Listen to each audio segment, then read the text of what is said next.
Okay, so yeah.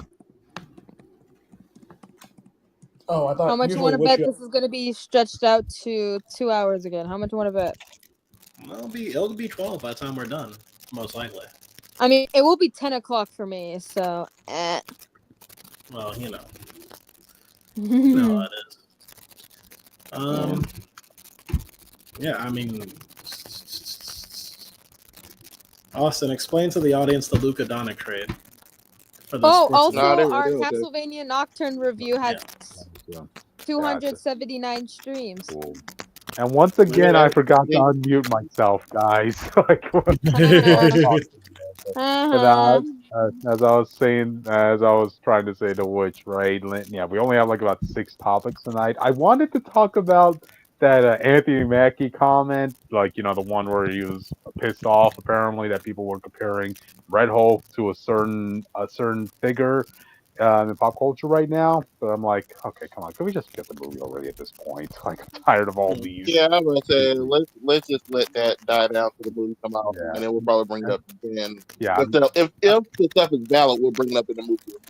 Yeah, and I was even thinking about bringing up that leader topic, but I'm like, we had like what 4 different discussions of the leaders appearing. Well, I guess to be fair to him, based on everything we've seen of Ross, he hasn't really done anything like that. You know what I mean? Like, he hasn't done any trumpets. I mean, just like, hey, if I ask you to do something, just stay in line, please. That's all I ask. Not now, because of all the reshoots and obviously getting rid of the whole secret invasion stuff. Yeah, I'm sure when it was secret invasion, that was what they were going for. But I think at this point in the story, it's like, nah, probably not. Yeah, so, yeah. But yeah, yep. No. Wow. It's fine. There's a lot of stuff we're gonna bring up with the Spider-Man stuff. I have a lot of shit here to bring up. Yeah. I forgot to watch it because I didn't know it came out. Which? How could you? You are banned. I know. Oh my god! How dare I not watch the show? I didn't know it came out already. Oh, God forbid I have a job. Which you call yourself a Nico fan? Come on, I said I didn't watch it. I didn't say I'm not gonna watch it. I just said I didn't watch it. Okay. We're just messing with you. God forbid I have a job and a life. No. How dare you? Problems. Krypton and I are messing with you, but Austin is actually going to kill you. So he's on his way. Yeah, I know. But keep in mind, I have the ability to turn him into a brick at any point in time. I am the reason for why he's alive. Just remember that. I'm also the reason why Jake is able to have his multiversal bionicle adventures. That's true. I'm also the which we're halfway done with. I'm also the reason why Cryptid is still in the same place, because I keep asking him, hey, do you want to go anywhere else? And he's like, nah, I'm good. I like the East Coast. Yeah. He's an East Coast Avenger. The only Avenger team that matters, what's so basically, I will be all of you, no problem. There you go. Which is multiversal. I don't know if we can defeat my friend Chandler, but I could definitely defeat y'all. I'm the reason for why. Me and Jake back to differ, So yeah, what Krypton and I are gonna team up. Like Goku and Frieza versus Jiren, bro. We're gonna push him out the ring. No. We're gonna invite him and we're gonna invite Krypton tomorrow rivals, like we did with Tony, and you're gonna 1v1 him. Whoever wins gets to fight Chandler. Right? Yo, that fight was so cinematic, bro. We were like literally hunting Tony. He has not replied. Okay, Chandler has not replied. Also, that fight was so climactic, bro. We were like hunting him in the shadows and shit. He was like crawling all around with fights and shit. That shit was great. Nah, but all right. Well, let's get started. All right. Well, okay. So, welcome to Comic Fanatic Live, the news and reviews of the week, audience. You're here with me, Cryptid Seeker 415. I'll save my opening for tomorrow. So, move on. Yes. And my name is Jake Tylenol, and I'm here to report that Spider-Man is indeed a menace. But here's the thing. I'm somebody. And then we'll go to Witch. Put that on. First of all, that's Austin. And second of all, I'm Richter, also known as the Witch of Jotunheim, pronouns they, he, and it's my birthday week, guys. Oh my god. Yes! Yes! I turned 2,300, guys. Nice. I'm so excited. Right also, I just saw a Nazi fall off his bike, and it was really funny. That's hilarious. It's great. But you know what? Honestly. You know what? Together, we form the Fanatics, and we talk about the news and reviews of the week on our Monday nights, our Phanatic Night live episodes. We talk about media news, and if there is a important, relevant show that one of us cares enough about to talk about, we also review that too. So, that said, this week we have a pretty interesting one. We will be reviewing the first 2 episodes of We Have MCU Spider-Man at Home, or as it's called, the Friendly Neighborhood Spiderman. We also have, we'll be talking about some Black Panther news. We have the 3rd villain, movie 3 villain. Yeah, he's coming out. We also have some news regarding, pulling up our topics. We have some news regarding Agetha. And the changes that she went through. We also have Storm also has a vibranium suit apparently, and Chris Claremont. Yes, and Chris Claremont said some pretty interesting things about the characters he pioneered, the X-Men. So we'll be getting all to that.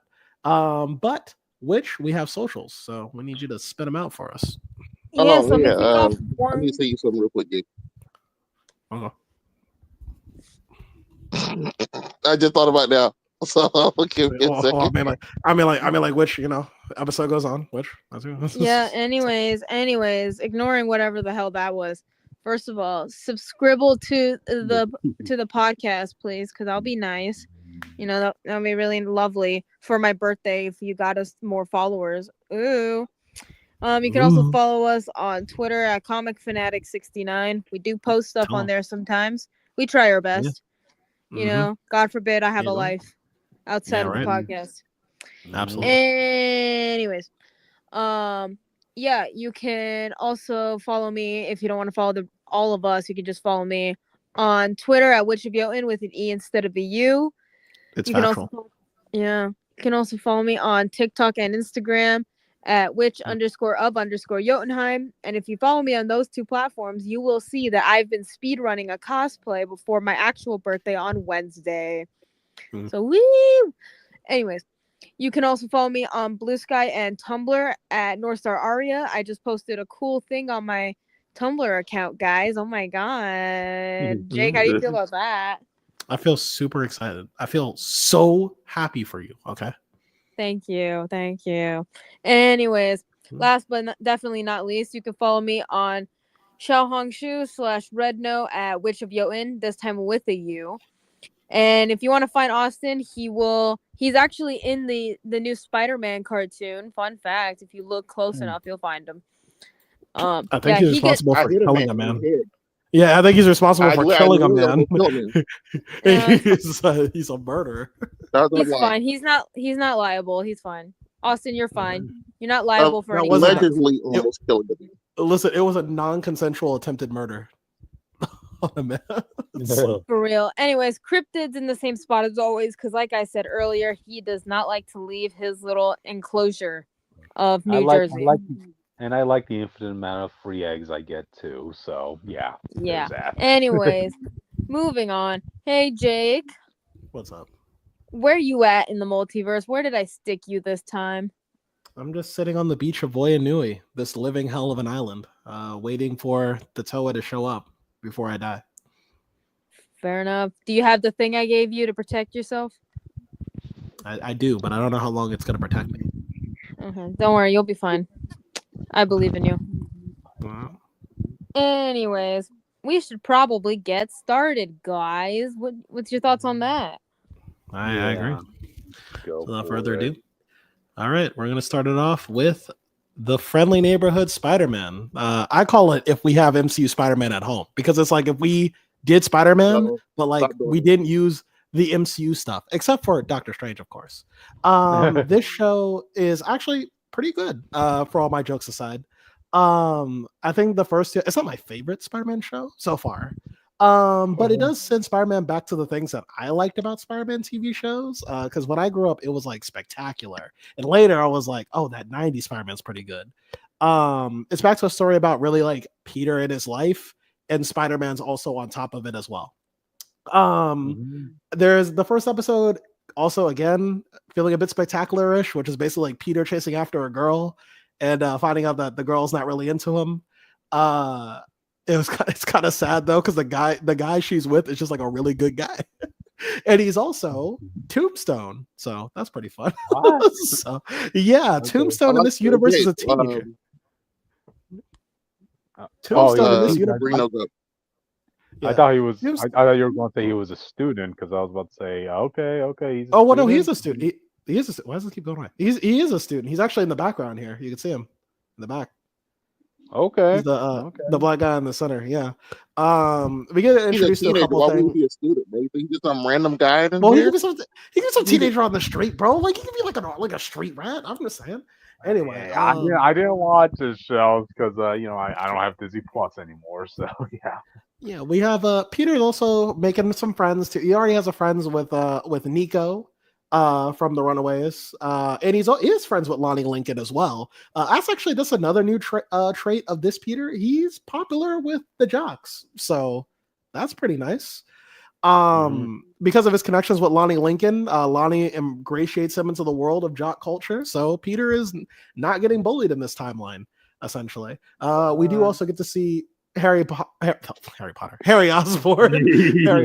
for a bit, but not much on him in the first episode as well. So there was one thing I did. Oh, also the theme songs of this show, pretty good. I think I've had some time to sit on it. I think I'm gonna rank it like fourth, maybe third best Spider-Man theme. But one thing I do like is during the opening sequence, which the opening sequence itself is really good, really well edited. It also ends with a comic cover unique to each episode of the show. So this is the first episode's comic cover as well. The second episode has its own. I couldn't really get it on short notice, but as you can see, this is a callback to Amazing Fantasy, the first issue, basically. And when it plays in addition to the opening sequence, it actually looks really cool. Like this was much cooler seeing the intro play into the cover than it is on its own. So props to that as well. One thing I also wanted to address about this Spider-Man that I feel like they kind of address it, but like it's like, damn.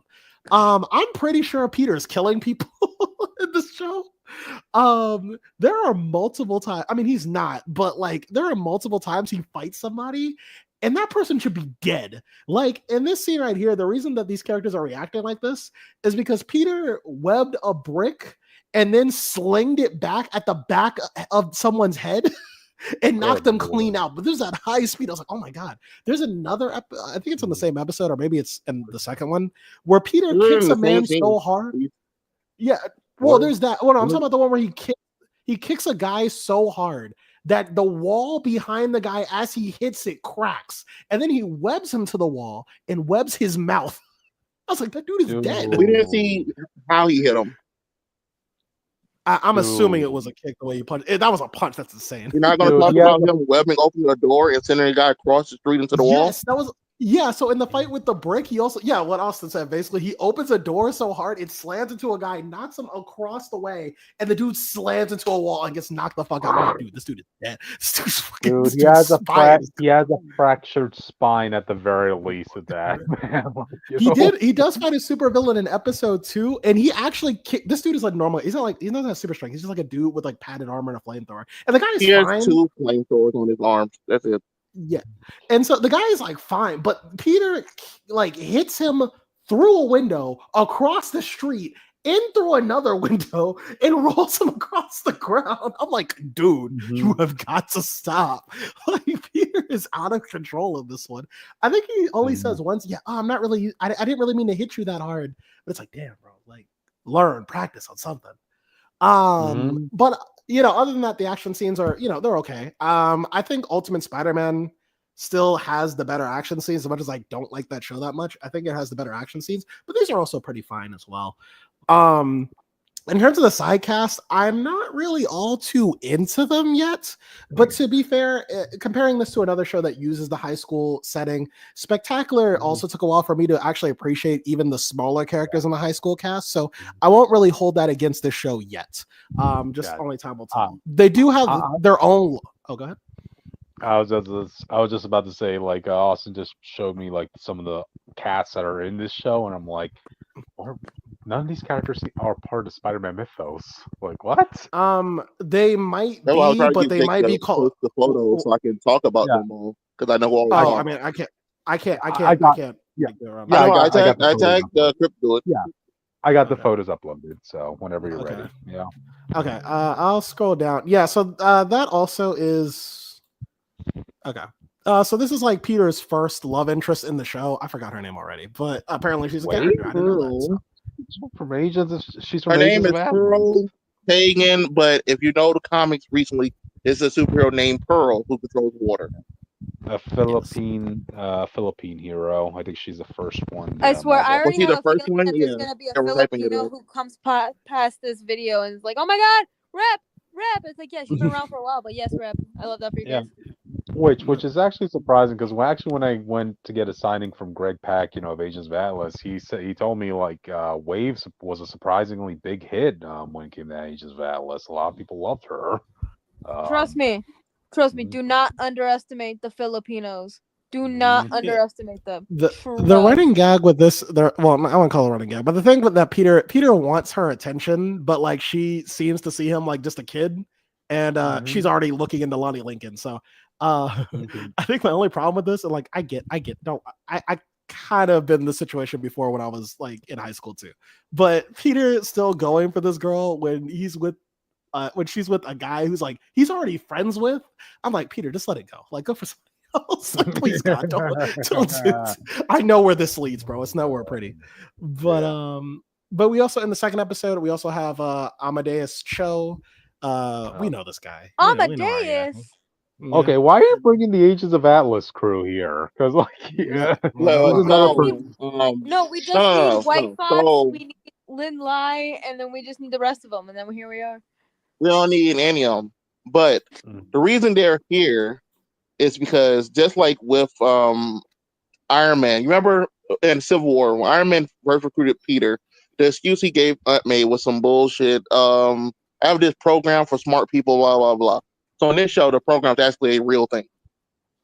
Wait, so Yeah. you're willing to tell me that everybody from the Agents of Atlas team is a smart person?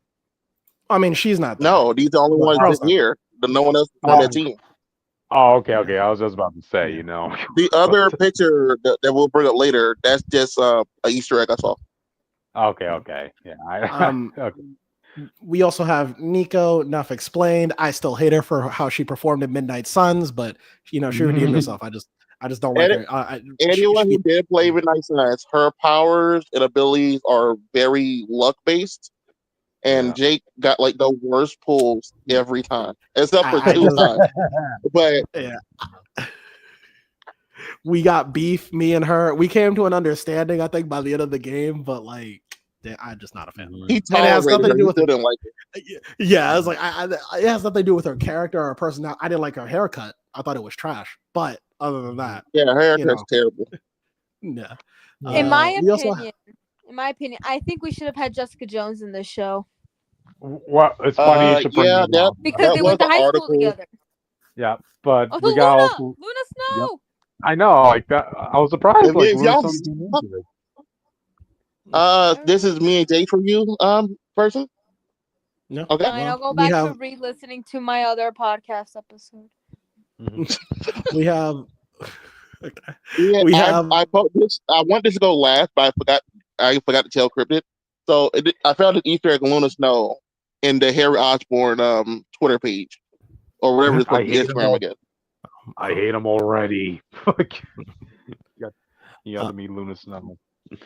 all right. Well, next up is I accidentally did a thing, but we got this guy. This guy I was surprised about Super Pro because that was a really deep dive character in comics actually. He was made around the time where Marvel decided to do a co-op with NFL and they all made a hero together called Super Pro. And yeah, he did do some team ups with Captain America and Spider-Man and this and that, but I guess there was just some property disputes, like who owns the character, Marvel or NFL, So Well, we figured it out. And now he's a retired football coach.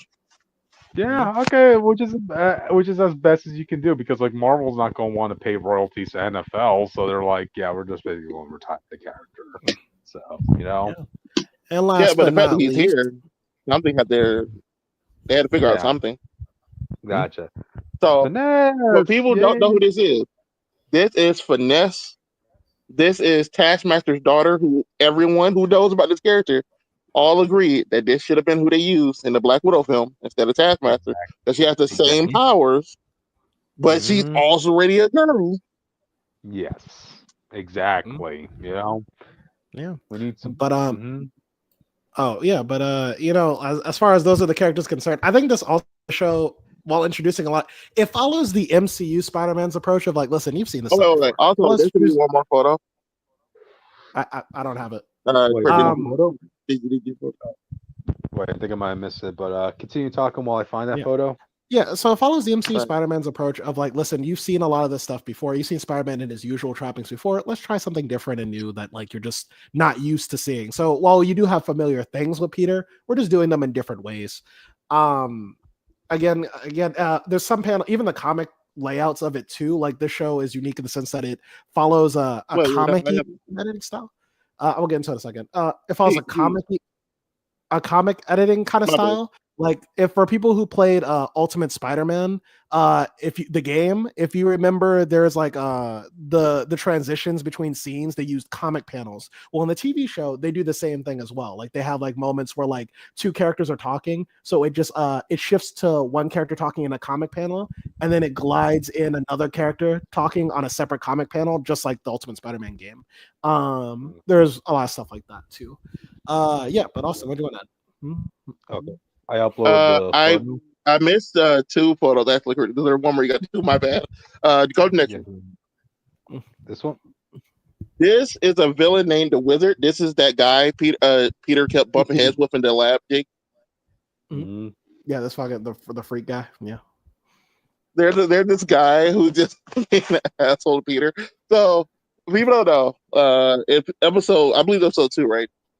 Peter has to go meet Norman. Norman called him to his office to meet him, but no one believes him. And this guy immediately thinks Peter's just bullshit.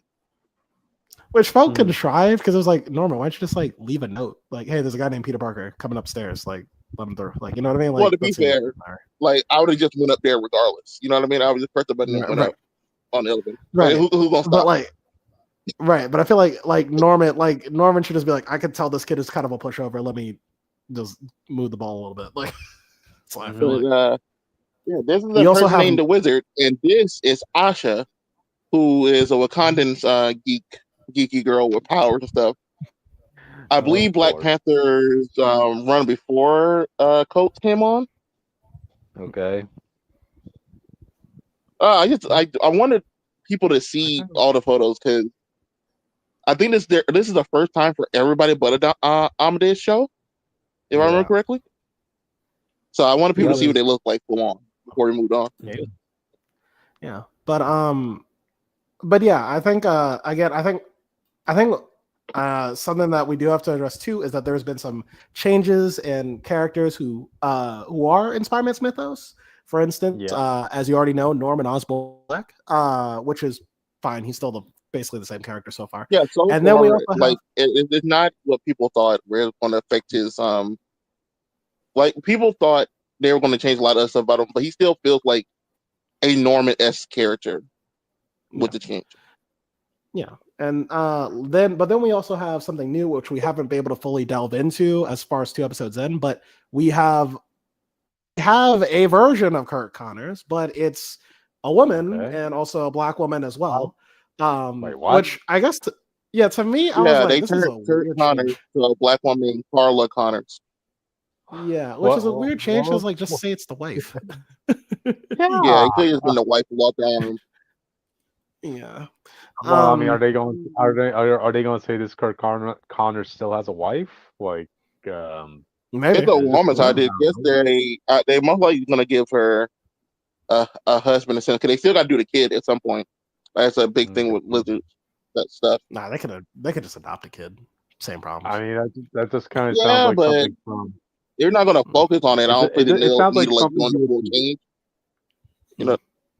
It honestly sounds like something they would have spoofed off in the Pandaverse from South Park. Like, really? Like, come on, that's a little bit extreme. Yeah, okay. Yeah. This Peter, unlike a lot of Peters, is a bit more reasonable with his lying. I feel like at least I don't know. Sometimes I feel like with Peter, No, Peter's he's like terrible. no. I feel like a lot of times where it's like there was like this episode for instance where for some reason his friends are mad at him that internship even though he said like, hey, I can't be here for you because I have to go to an internship. It's very important. They go, yeah, no. You underselling this moment, Crypto. I want you to know. He told them the day before. I just got an internship at Oscorp. I have to be there right after school at 4:00. I'm probably gonna be there the whole day. He told me that multiple times in the episode. Okay. So there's a football game. He's friends with Lonnie Lincoln, who's like, the quarterback. He's the jock. And they're like, "You're really gonna lead a game?" Like, yeah. I told you I had the internship. And then the whole time he's at the internship, they're calling and texting him like, "Peter, why aren't you at the party? Why aren't you at the party? You have to come." They're like, "I told you I'm at the internship." This is like that High School Musical 2 plot. Like, no, it's like wait. He's so why busy. aren't you hanging out with why are you spending time at your job and not hanging out with your friends? Now keep in mind. Part of it, the person who was doing it was Nico. And if you know anything about Nico, she wasn't even be at the party. Why is she at this party? Which would you vouch for that? It was so weird. Gotcha. Which would you vouch for that about Nico? If you're still listening. Which is daydreaming about the other episode. But okay. no, working on stuff. Okay. What was weird about it too, it was like late. I mean, like to be fair, Lonnie wasn't really pressing Peter. He was like, "Hey, Peter, see you at the party," but he didn't show up. It seemed like Lonnie was, but it was just weird to me that Lonnie was expecting him to be there. Like, because you understand, like the moment him and Peter have like one good conversation, Lonnie's like, "This is my best friend, Peter, bro. This is my guy. This is Peter Parker." I'm like, all right. Hey, to be fair, it's the first day of school. Usually, who you link up with on the first day of school dictate who you link up with the whole year. He was so into that. He really was though. It felt like the moment they dapped up for the first time, he was like, "This is my rider. I would die for this guy." That's what it felt like. Yeah, really. Wow. And I know they did it to subvert expectations in the sense of, usually the jocks hate Peter. We also, people thought he was going to be like their version of Flash Thompson. Mm-hmm. Okay. Because Flash wasn't here. So they subverted that. He's actually a really cool guy. He's also dating the girl that Peter likes, usually like Flash does. But, unlike the Flash situation, everything about Lonnie is good. Lonnie's a great person. He's good at sports. He's tall. He's reasonable. It's weird. He just has to deal with racism. That's all. I'm surprised they didn't go the extra mile and just name him Paul.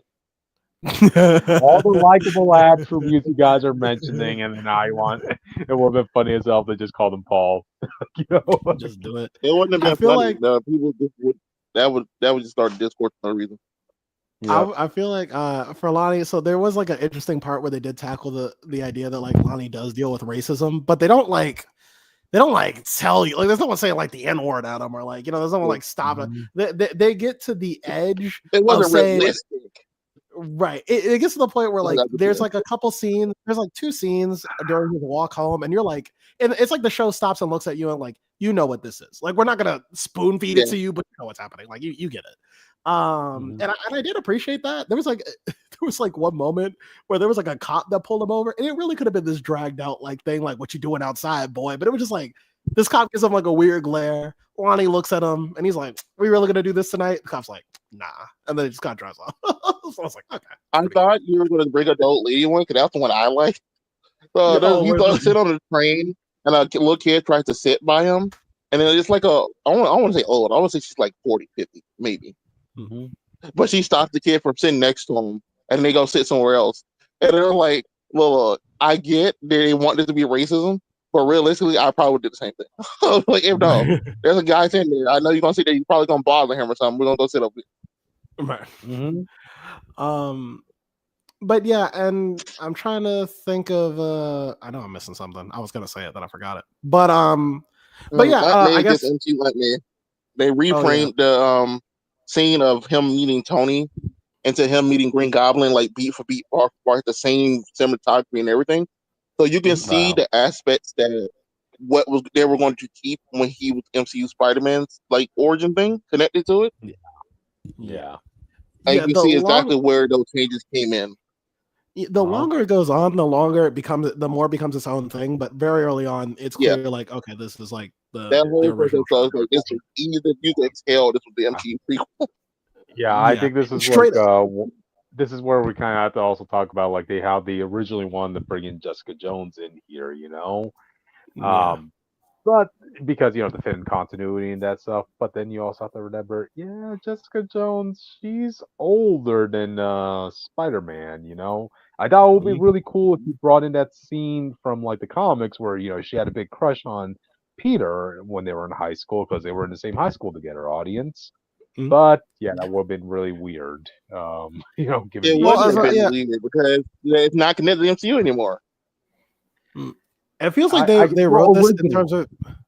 Yeah, it feels like they wrote this in terms of this being like, instead of being in the MCU, it's like an alternate MCU. So like I'm pretty sure, like, as far as like this universe is concerned, like MJ, Flash, and Ned exist the way they do in the MCU. They just never met Peter.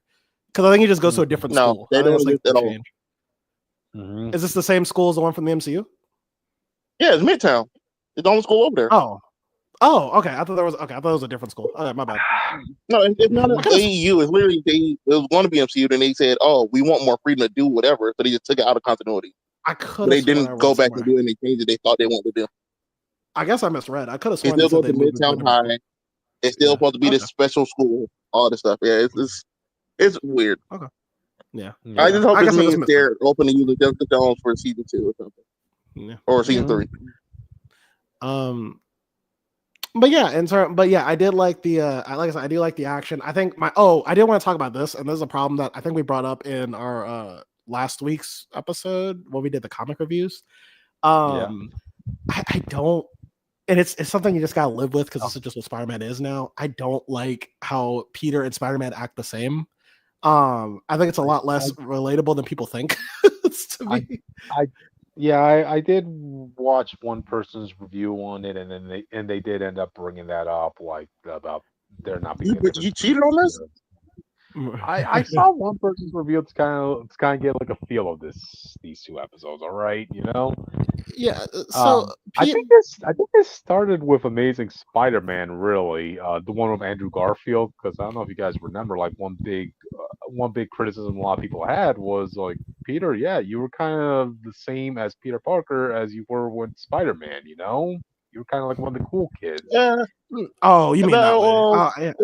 He kind of wasn't. He was stuttering and stuff, but it started in Civil War, where when they changed his origin. Yeah. What? I was about to say he's coming to school on a skateboard, man. Yeah, no, I thought you meant like it's like he wasn't acting as confident stuff he was as Spider-Man. He was just cooler than usual. If you rewatch Amazing Spider-Man, he still stutters and all the other stuff we first thought to win. He still has those moments. Yeah, because Peter. They changed that Jake's talking about. Oh, go ahead. Like Peter and Tasm is he's like a kid you'd vibe with in high school, but when he's Spider-Man, he's like a bully, which is kind of what I kind of miss about Spider-Man. He's an a-hole. His Spider-Man is nothing like regular Peter. Don't forget, this is the guy who went out to find his uncle's killer. He was going to murder him, and then the whole time he was just bullying the guy against the wall for like 10 minutes and pulling down his pants and stuff. Like, this dude's weird. Okay. But the change happened in Civil War. Once Ultimate Spider-Man started doing well, they started changing mainline Spider-Man, and mainline Spider-Man kind of became what this is now. Where it's like, oh yeah, I've been Spider-Man since I was 15. I do it because I do joke stuff because I was scared, and then I have it. I just do random, just can't shut up. Mm-hmm. And then that's all that change became Civil War.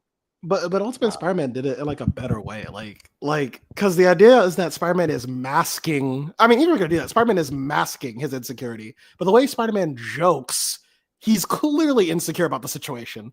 In Ultimate Spider-Man, when he's joking, like it's really mean. Like they're like lines where he's like straight up bullying people. It's like he's like making your mama jokes and all this stuff and like talking about you. Like you would never think this kid is nervous about fighting you when he fights you. But that's his.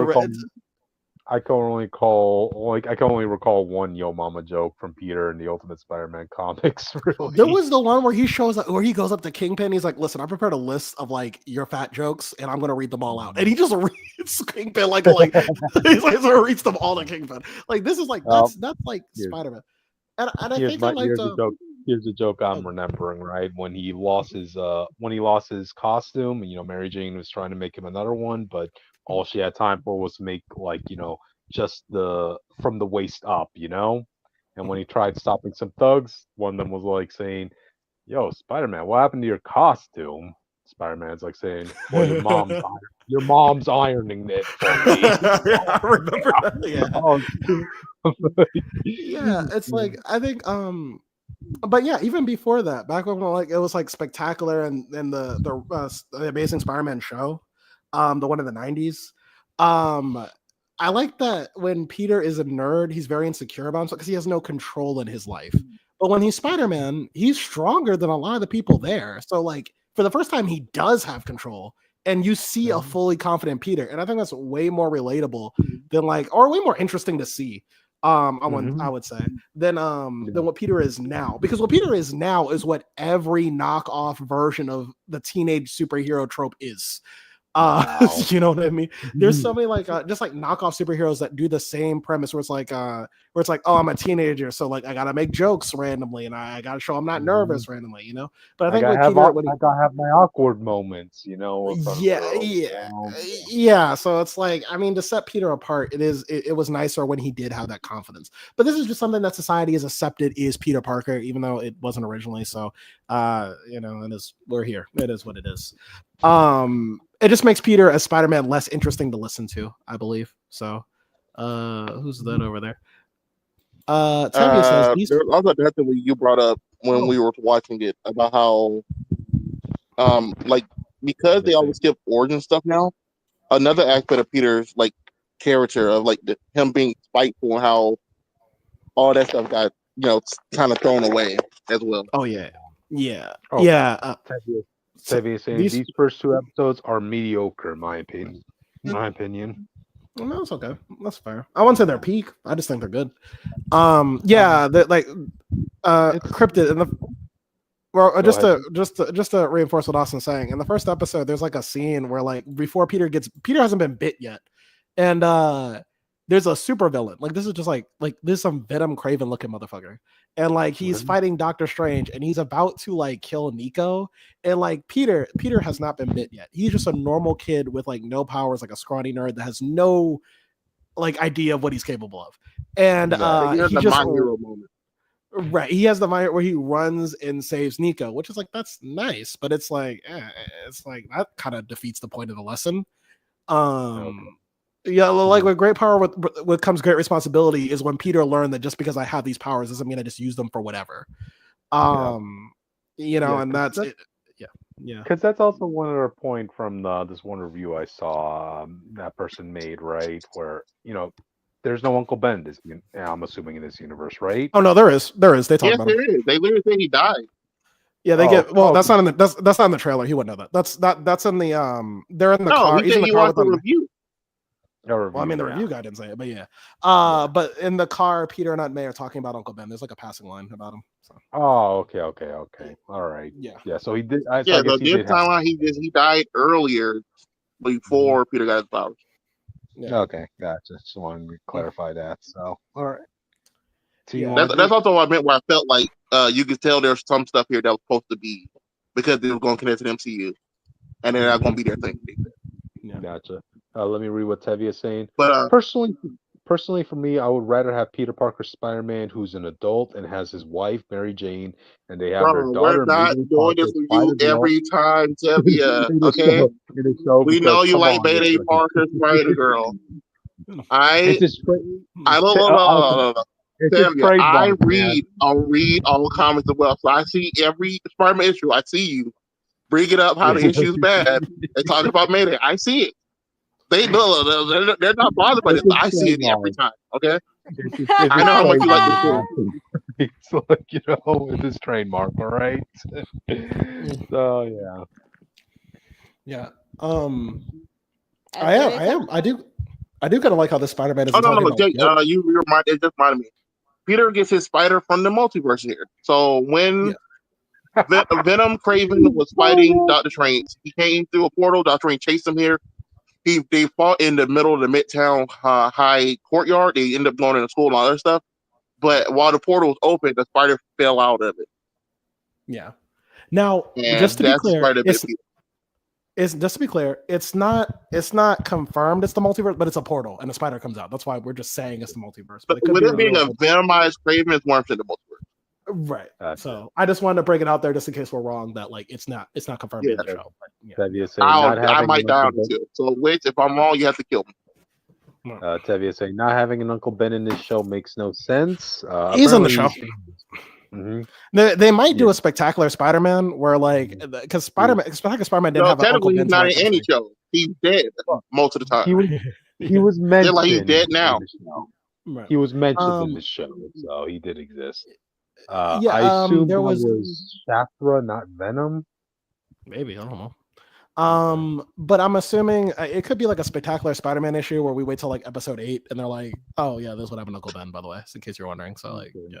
So, it might have been that person, but it had the Craven fur and everything. Like it looked like literally just Craven with Venom on and a weird mouth. The weird mouth thing is why it was throwing me off. Yeah. Is there any side characters? Also, are there any side characters you're like, man, this is my guy? I mean, I like Lonnie. I just don't love him. I think in like 2 episodes, But the side characters, I think they expected you to already immediately love them. Them jumping to like the next plot with the party and stuff. But it's like, okay, Lonnie's cool. He's a good guy, but we know who this guy is. We know what's going to happen. So it feels more like, as an experienced Spider-Man fan, you're just waiting for the dime to drop. Oh, you're showing he has a okay home life, but we know this guy's Tombstone, and Spider-Man needs villains, or he's going to get more villains. This guy's eventually going to be the guy. Which, by the way, going to turn that one way. And that could all be okay. That could all be okay because they did that. I'm not saying that's a bad thing. Spider-Man PS4 did this well with Doc Ock, where it made you really not want Doc Ock to go bad, but we all knew it was going to happen. No, but what I mean with Lonnie is I feel like they went a little bit overboard trying to show he's such a great dude. Because we know the tag's gonna drop. They're like, they really want you to fall in love with him, but it's like, yeah, bro, you're okay. You're nice, I guess. And it's kind of like that for everybody. Nico's okay until like the second episode. Everyone's just kind of nice, except for Ramdes Cho, who's kind of an asshole, but that's his bet. Well, that's also kind of we'll read Tevye's comment real quick. Having a spider come through from the portal is just dumb to me, in my opinion. I mean, yeah, I already said that. Yeah, I agree. It sounds like it felt weird to still do that type of thing. Yeah, it sounds like they just did that. It was a change just for change's sake, as opposed to just going the easy route thing. It was. I wonder if that was originally supposed to be the MCU thing, or Doctor Strange was Doctor Strange was not going to show up. Doctor Strange being there. No, Peter didn't know Doctor Strange or know about Doctor Strange. Yeah, that's what. Yeah. So it wasn't gonna be that, but it doesn't mean that like a spider couldn't have come through a portal or something. So I'm not. That's where I'm kind of like, I don't know if he ever told. I don't know if he ever says how he got the spider bite, but. I don't know. Who knows? He said it's in war. I just don't find it. I will say this: by the end of episode 2, Norman Osborn knows who Spider-Man is, and not only that, he says, and we know by episode 3, he's like, "Listen, Peter." He showed Peter, Yeah, he's like, "Look, Peter, I saw you change on camera, and like you're Spider-Man, and we know by episode 3, he's getting his new." Or what was Oscorp Industries suit? He get his future Foundation Oscorp suit. No. So Krypton, how do you feel about that? What? It's white and black. They don't say Future Foundation, but it's clearly that's the suit. This Peter has a suit from Norman Osborn. How you feel about that? Okay, yeah, he gets a suit from somebody that's in the Spider-Man mythos. Okay, yeah. So it's the Okay, Spider-Man mythos, okay, even though it's the same thing, it's just a different guy. It's just okay. I just want to be clear. I just for want to be clear somebody with from that. the Spider-Man mythos. Oh, I just want to be Jake, clear. all That's right, what I mean. come on.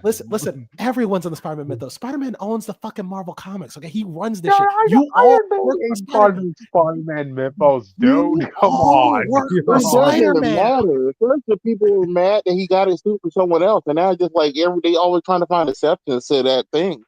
And it ain't just that. It's the fact that Iron Man became his Uncle Ben in the MCU, man. So is Norman Osborn. He's being his uncle right now. That's what he's trying to do. He's trying to move it. He moved No, in of exactly course. like 20. Jake, He moved in. according to you, you said like he had an Uncle Ben moment, like they off-screen mentioned him, right? But No, in but the that's what All was they going to did be. was say he exists. They didn't say he had an Uncle Ben moment. Right. Didn't man could have died. He was 3 for all we know. Yeah. Man, Uncle Ben's dead, bro. Be sad about it.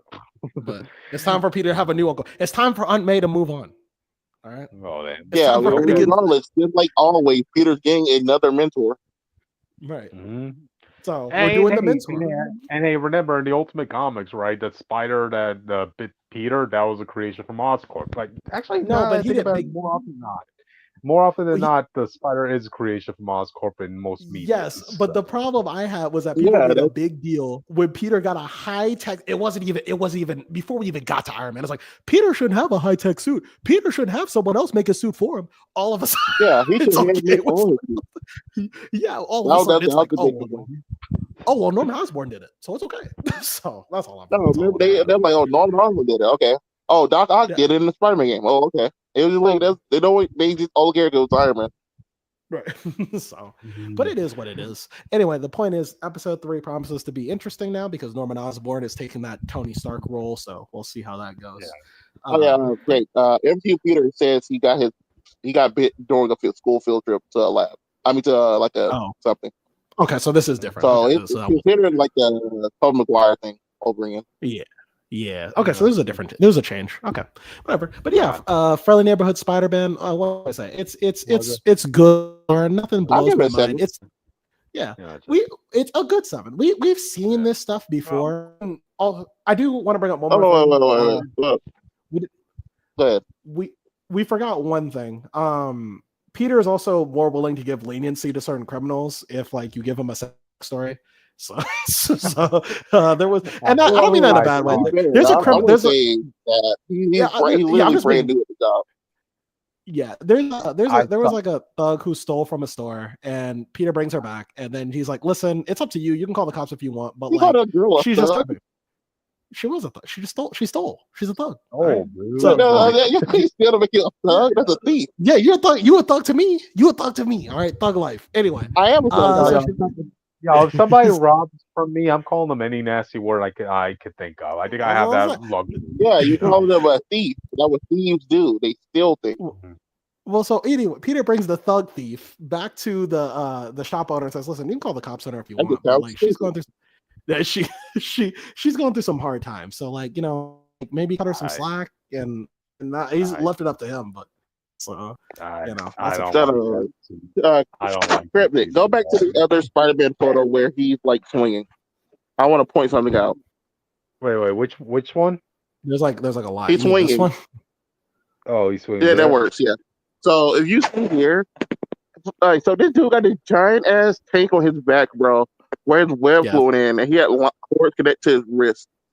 I was like, this shit was blowing my mind. This was terrible. I would have like, why they thought he did.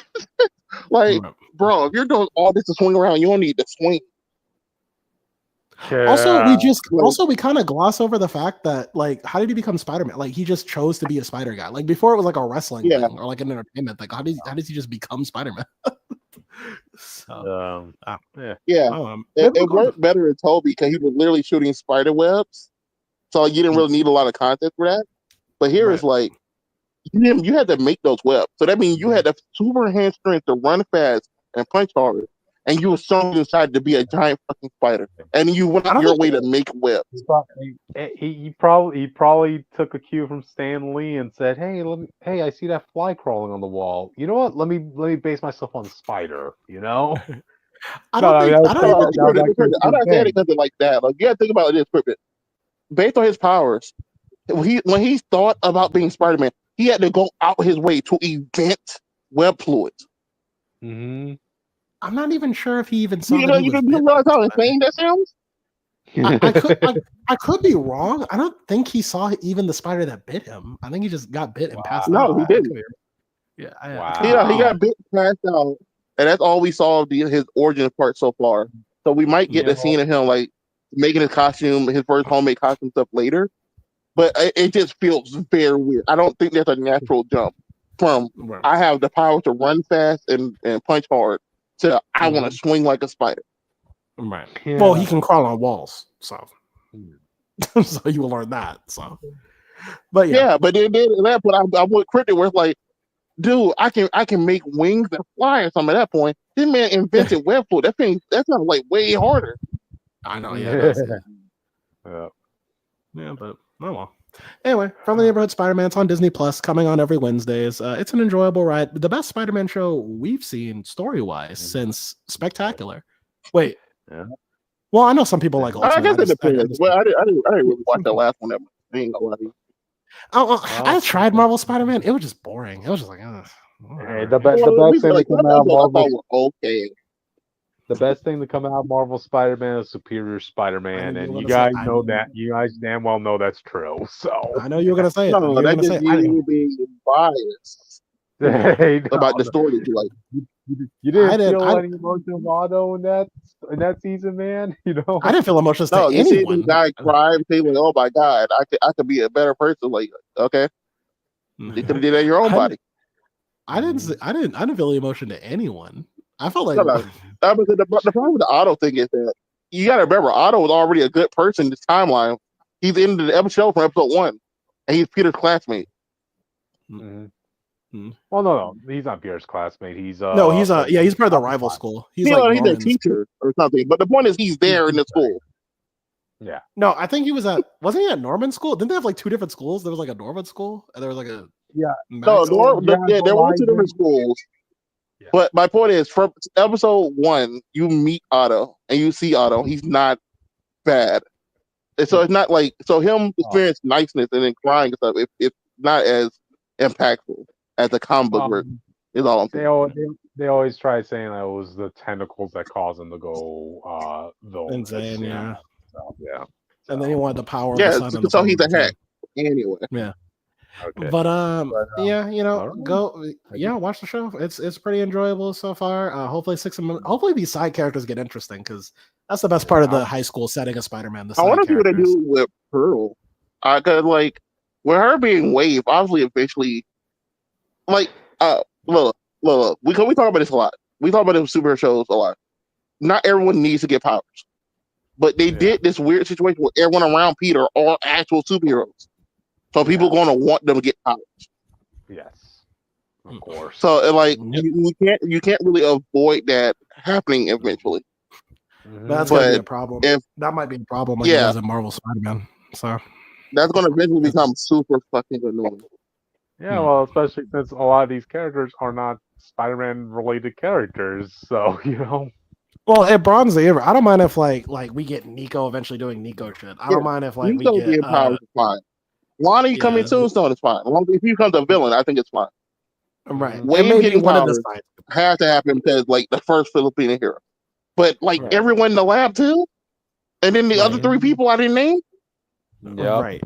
I mean, we already got to do Lizard because, she's there. Yeah. So, you went out your way to change Lizard into a black woman and still have her have one arm. You better do the Lizard at this point. Right. Yeah. So. But anyway, we got a big night, so let's get to the next one, I guess. Gotcha. All right. We spent a good chunk of the episode already on this Spider-Man, so all right. Yeah. With that, let's move on, audience. Yeah, you spent almost an hour on Spider-Man, guys. I know. Okay. It was a light week, so it was a light week. I did say it was going to. I have a lot to talk about, bro. I had all the photos and everything. Yeah. Which blame the studio for putting so many non-Spider-Man related characters into the show, So all right. But anyway, Austin, you want to do the honors of this one? Sure. Let me see this guy's name again. Bro, Achebe. Achebe. Achebe rumored to be the villain of Black Panther 3. I never knew how to pronounce this guy's name. I read the comic he was in, but I never knew how to pronounce his name. I would call him the Joker because of this panel. Because Joker has a panel just like this, where he has the Batman doll in his hand, and then the Batman doll has like a mouth, like a gun in his mouth. He kind of looks like that one little henchman villain for M-Plate in the Avengers Academy comic. If you know, you know. Okay. Gotcha. Yeah, based on like all the photos I've seen of this character, yeah, he does have that sinister grin of his seems to be a trademark of his. And yes, when I posted that article up, they did describe him as the Joker of Wakanda. So I'm like, oh, okay. I feel like if we just that's an interesting villain to go with, but like it doesn't help the Batman and Black Panther stuff that goes on. It really feels like we killed all the cool Black Panther villains in the first one, and so we're kind of just like, so it's kind of like, what do we do? We did. No, we really did. No, I'm just saying. Namor's the second Black Panther villain because he's the only other recognizable guy we have. The only ones after him is this guy. There's a duo whose name I can't remember, and I read the comic.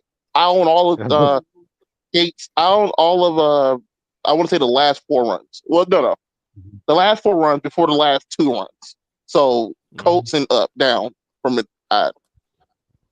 Bro, Black Panther villains are not that interesting because all of them I want to do the same thing, or it's like there's another guy in a Black Panther catsuit who wants to take over the kingdom.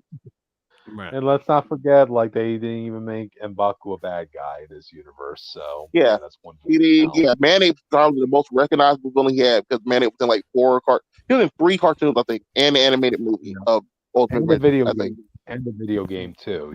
So so I really felt like it just feels like they're stretching to the finish line. Like, just give me one more villain. They're always going to be this guy, the duo I said, or Doom, and then they can't do Doom. Because of what he did. Yep. Doom's probably the most other recognizable villain story they got with Doom War. Yeah, you're always in this like little slump too when it comes to when you have to think of a villain for Black Panther, because it's not just going to be a fight between that villain and the Black Panther. You're talking about all of Wakanda.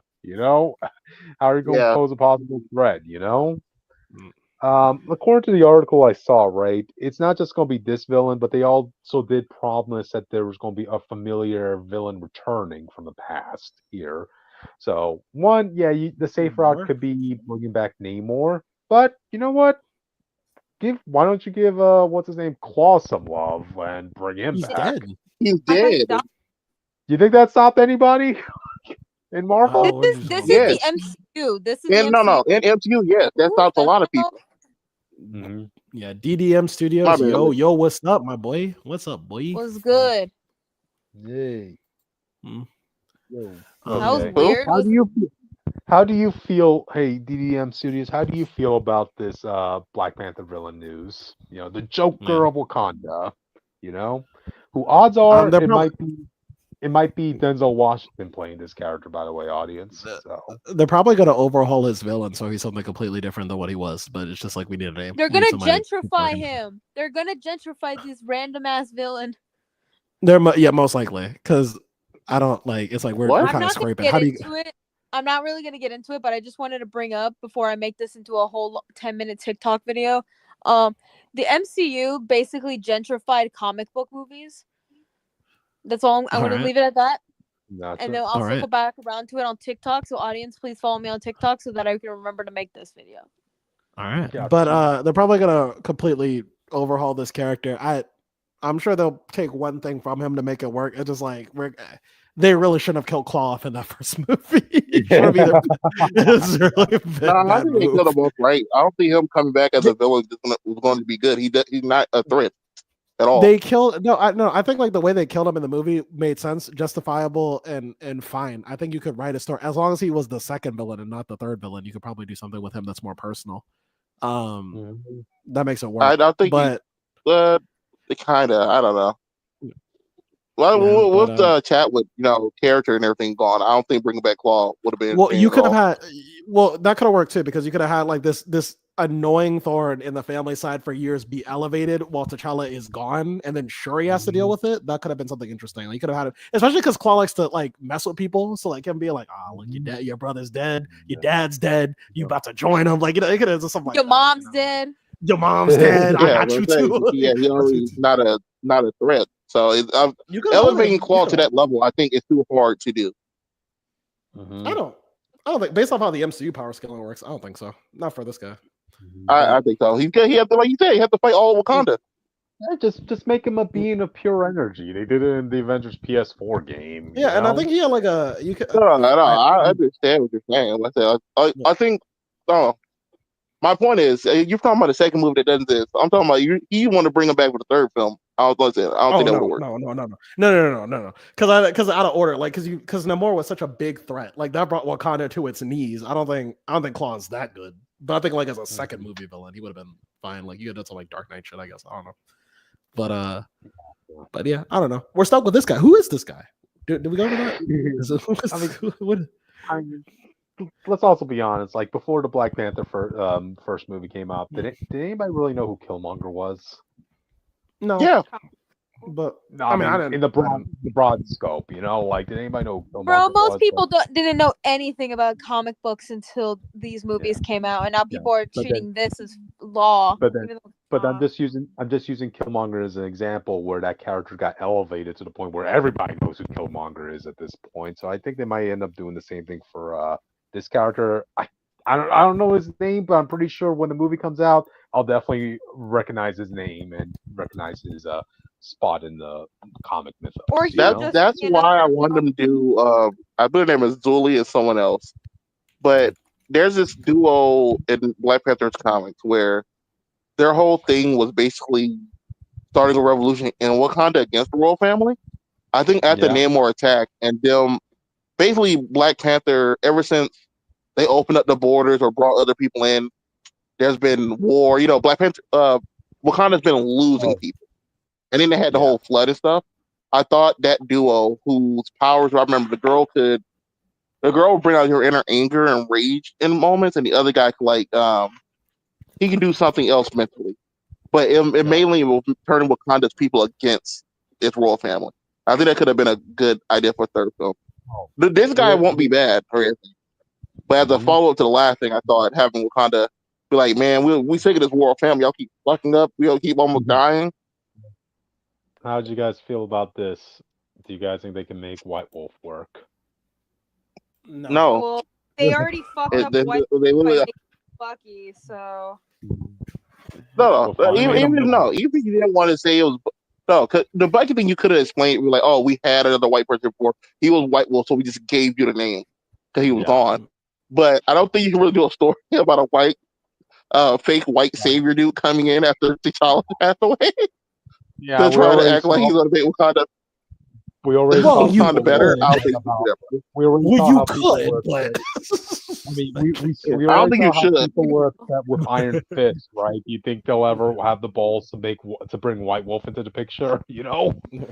So, I think if we lived in a different society, perhaps it would be possible, but not the one we got now. So that's not. Sorry, to work. Just saying. Cast Leonardo DiCaprio if they ever want to bring in White Wolf into the MCU. Cast Leonardo. Well, no, be fair. All the fan castings had Ryan Gosling as Black Panther. Do those memes? At the we could have white guy to play Black Panther. Get Ryan Gosling. Bro. I'll take it. So, wait, remind me again. I think Man-Ape is the current ruler of Wakanda, right? M'Baku, He's king. So you got this. So I think so. I'm reading. So basically, I don't know if Austin went over this while. No, Shuri made him king if he could fuck with Black Panther. That was the whole point of that. They did it. Yeah, okay. I don't know if you went over this while I was researching. So if I'm rehashing what you already said, just let me know. But I'm reading here that Achebe in the comics harbor deep resentment to T'Challa because apparently he wronged him in the past for something. What if we just move that to M'Baku and this becomes and you can saw Black Panther involved, like literally he's reaching out like, listen, I got some guy who's like fucking me over. I need you to look into him, something like that. You could do something. You could do that, Jake. But I don't know if you remember with the second movie, the thing they kept saying that we want to elevate Black women specifically, and that's why M'Baku had such a muted role. And Okoye and like two other random. Nakia. I don't remember their name. Well, Nakia kind of, but Ayo and someone else, and Shuri with the main stars. And Baku's not going to get a lot in this third film, bro. well, I think you would still. Question, just a fact check, right? Nakia was a villain in the comics, right? Yeah, she was. And okay, so that's another villain they from the Black Panther mythos that they couldn't even use. Wow, If we're trying to fit the agenda, you can still do that. You can still have because at the end of the day, Shuri's gonna save the day. At the end of the day, it's gonna be like Okoye telling him like, "Hey, you fucked up. You shouldn't have done this." You know what I mean? Like it's like in how in not exactly, but it's kind of like in Black Panther 1 where it's like the dad was like where T'Challa had to scold the dad like, "Hey, you fucked up. Like you shouldn't have done that to Killmonger and his dad." You know, something like that. I think you could still have Shuri. You still have the agenda of you want the black women in the front, but still have M'Baku do something. That makes a story. No, that's what I'm saying. But if the whole point is them wanting to move and eventually have the kid become Black Panther, like it will in the next two films, that's why I think there has to be Shuri. I do think some of her flaws and stuff like that should be thrown in her face.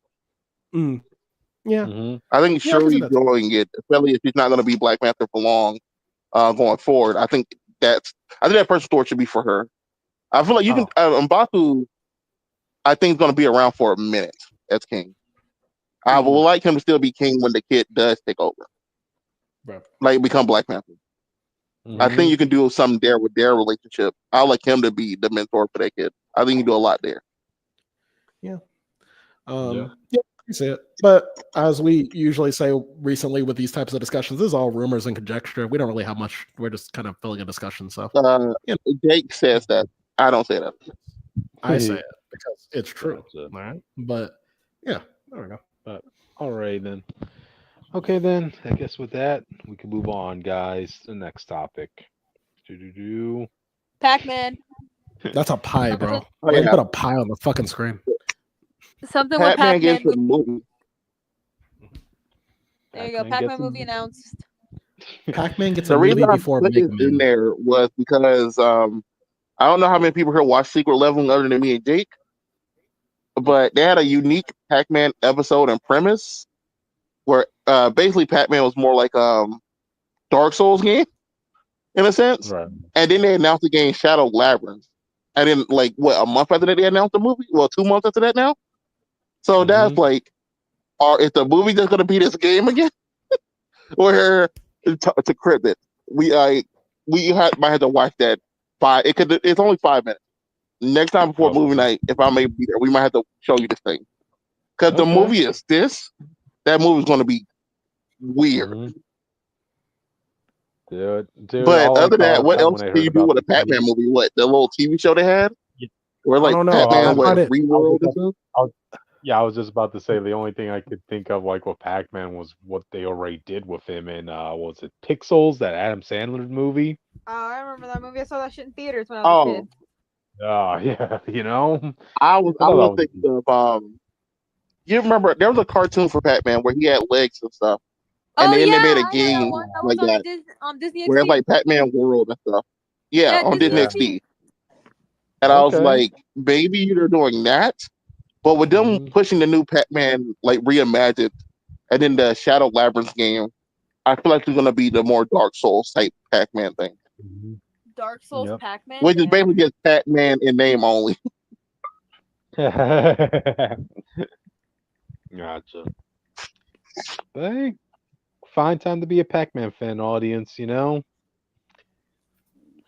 We are getting an Emily the Strange movie, so a lot of people who have nostalgic fixins are going to be really happy. Gotcha.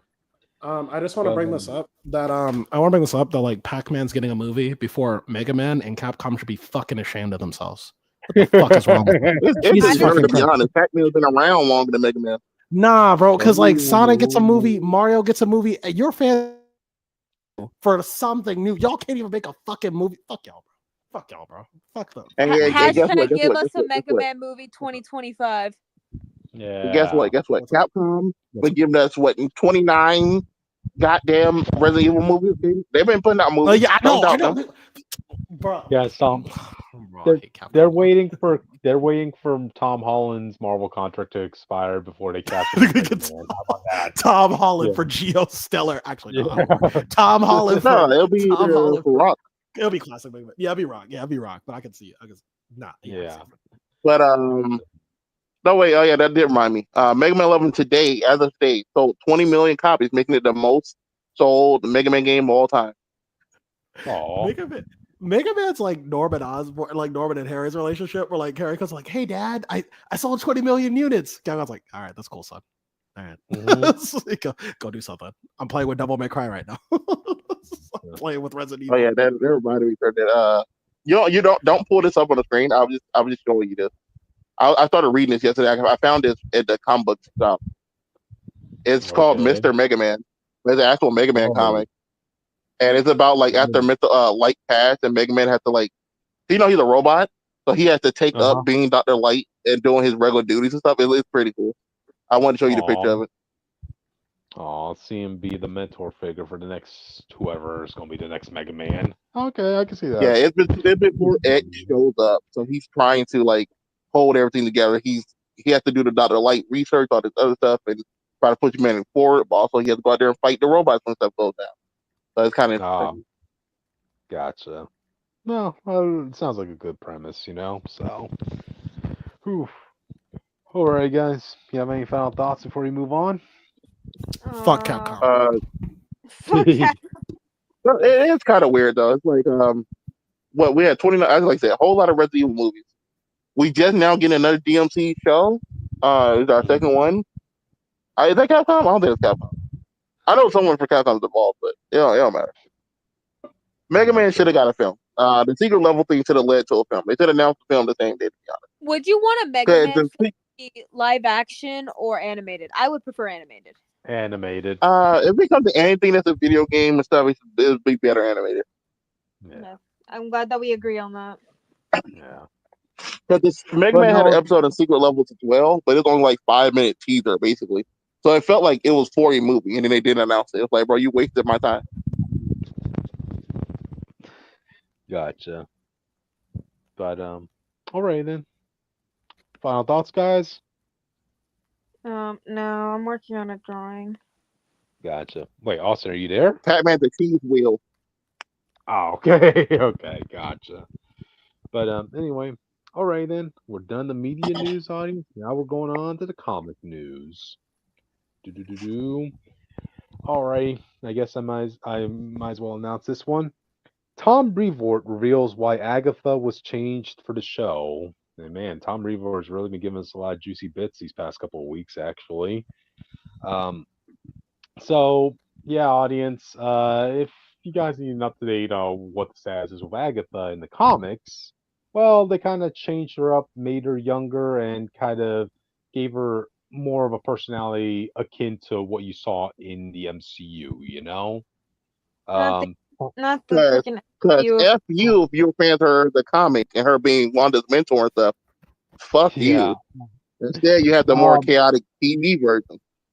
If it makes you feel better, even Tom Brevoort isn't really a fan of this change, but as he said, like this is from someone higher up in the food chain of Marvel who came in and made this sort of decision that he kind of has to, make work in the comics, But at the same time, it's about like capitalizing on the success of the portrayal of the MCU because I know but at the same time, it can hurt the continuity of the comics if you just keep mashing up the MCU counterparts with their comic book counterparts. They're two separate universes for a fucking reason. Of course, but like this kind of like leads me to like something I wanted to also bring up with this topic, right? Yeah, I know she may have had fans, but at the same time, you kind of have to acknowledge that there wasn't much of a fan base for this specific character. I was gonna say that too. I was gonna agree. I was like how many Agatha fans are there? I'm not saying there's none. I'm not saying they're not valid. I'm saying like when you're in the business we're trying to maximize money. No. Be fair.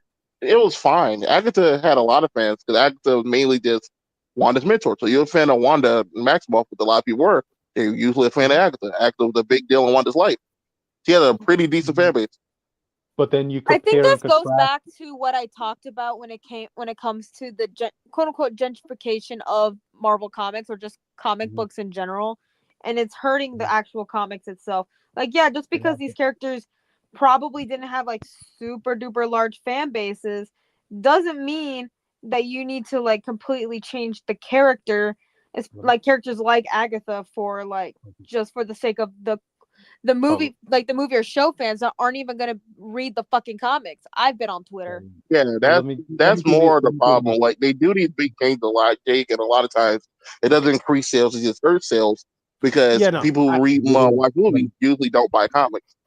let me yeah, give no, you an I'm a example. double-edged sword about it because I mean, like Austin, for instance, like there's very much a fear that like people in the Sonic community have when we have this problem already, which is like there's so many characterizations of Sonic, and then the movies here, and it's arguably more popular than the games, and everyone's like, please God, don't change Sonic to the to game Sonic to the movie Sonic. Yeah. I sympathize with that. I see Marvel as more of like a business, I guess. I don't know what it is about like this. Like it seems like more like this is kind of what But Marvel like, yeah, does. you see I mean, where let our me- let me give you- concerns yeah, are, right? Because like, Like well, with I guess let me give you guys a couple examples, right?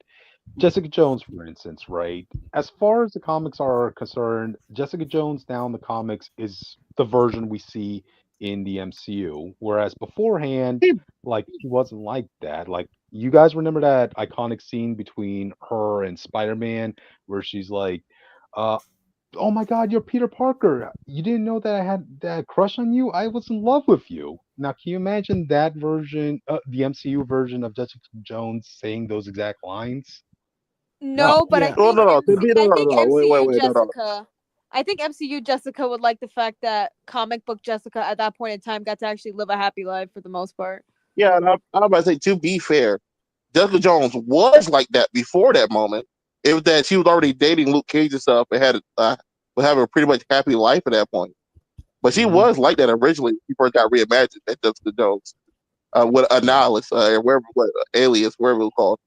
She was She like went that. by How the she MCU. went by Jewel before Mhm. she stopped going by Jewel. I also think like Or like, I also or think like another the thing that situation with, or like the situation with Killmonger. You know, like I I know think I think Killmonger sometimes, worked out for the best stuff yeah, because it did. The because, Killmonger again, 5-issue series didn't throw away any of his history. It just they, rewoven the MCU they, you style remember into it. So he looked like the MCU version, and he grew into the comic version. Is how they changed. exactly I think that. that's That was why I one kind funny of thing. liked like what they did with Namor in his most recent comic. Mhm. Um where they didn't fully change Namor as a character because like they wouldn't do that. They just added on to his lore Mhm. with Yeah, this comic. basically. They added Talokan as its own thing instead of making that Namor. Because like Yeah. Or Namor's been around forever. They're not gonna fuck over this or one of the first, if not the first, one of the first ever Marvel characters of all time The true, for first the sake flying of him. hero in history. but Trust yep, me, I already but have to fight yeah, Marvel Rivals fans on Twitter and TikTok here's about how here's he's being portrayed right now. It's annoying.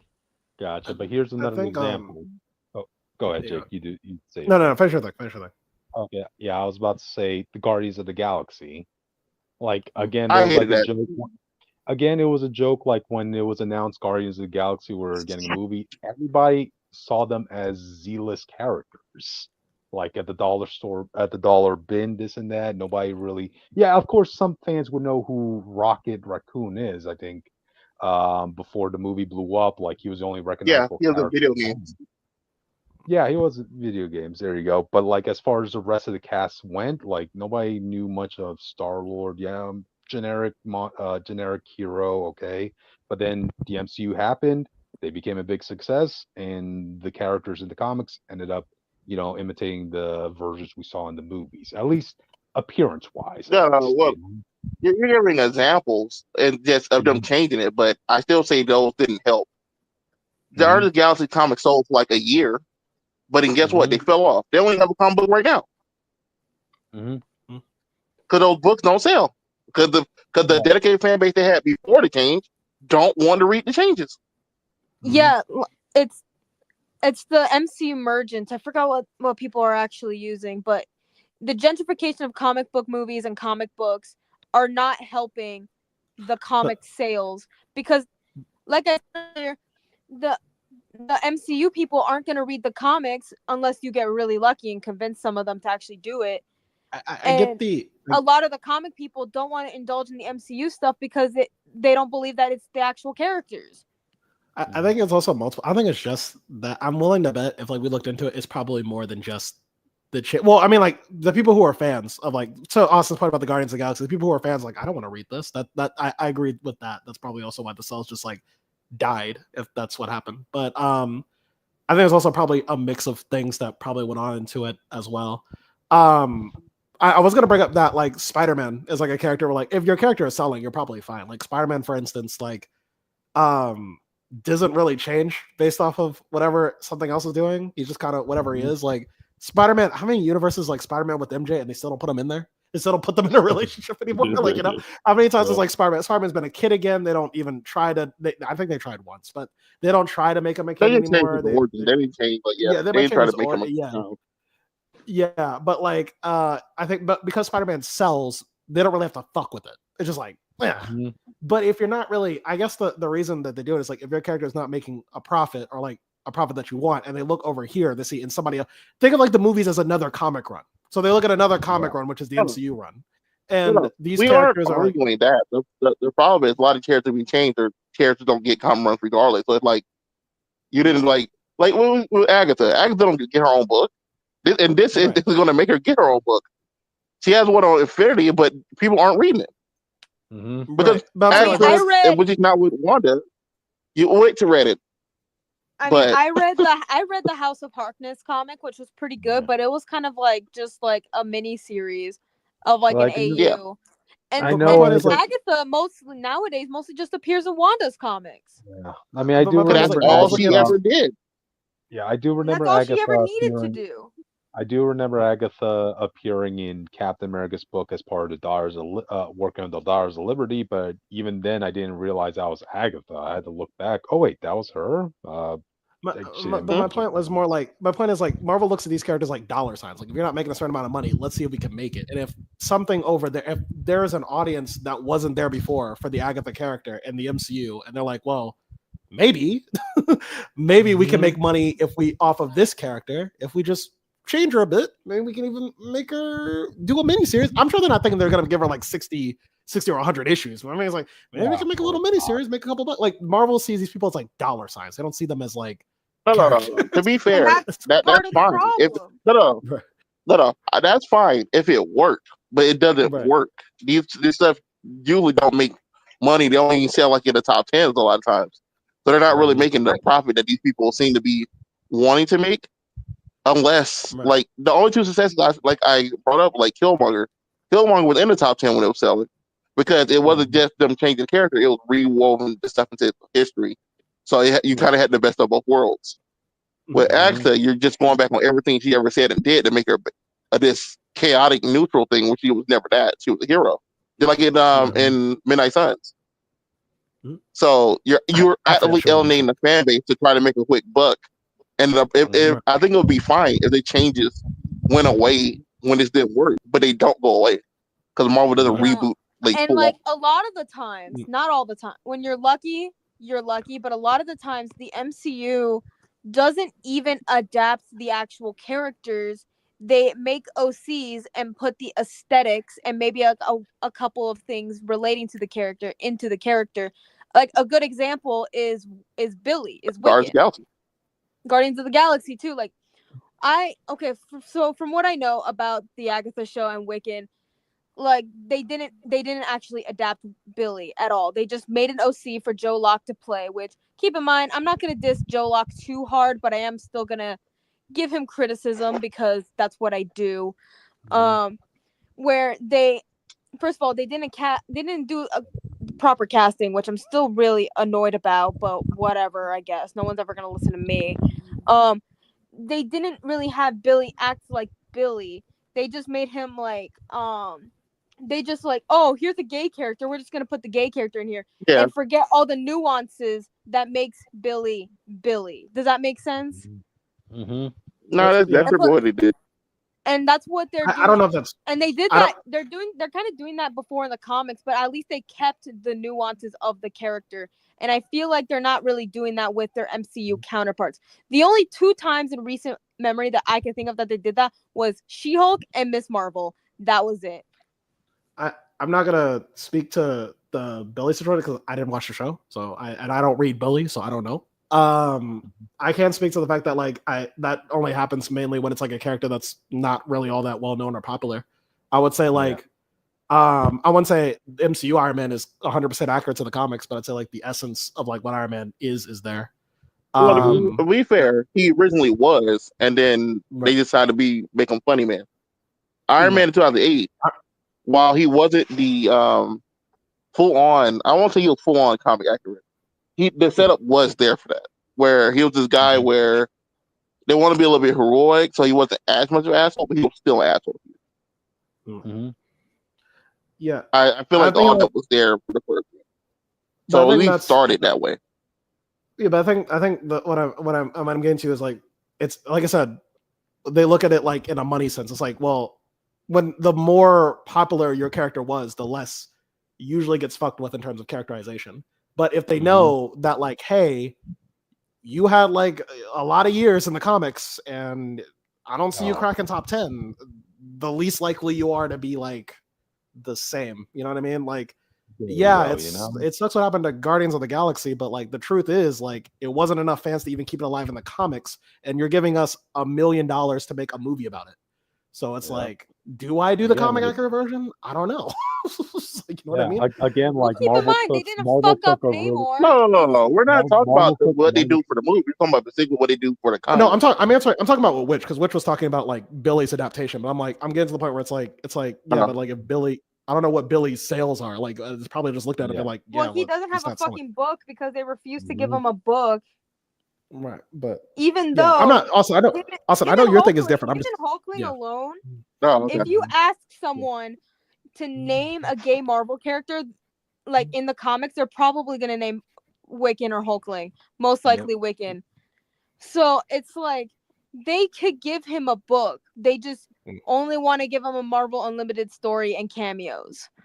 Because I probably think like the book's not gonna sell. That's probably the only reason. Because Marvel cares about money.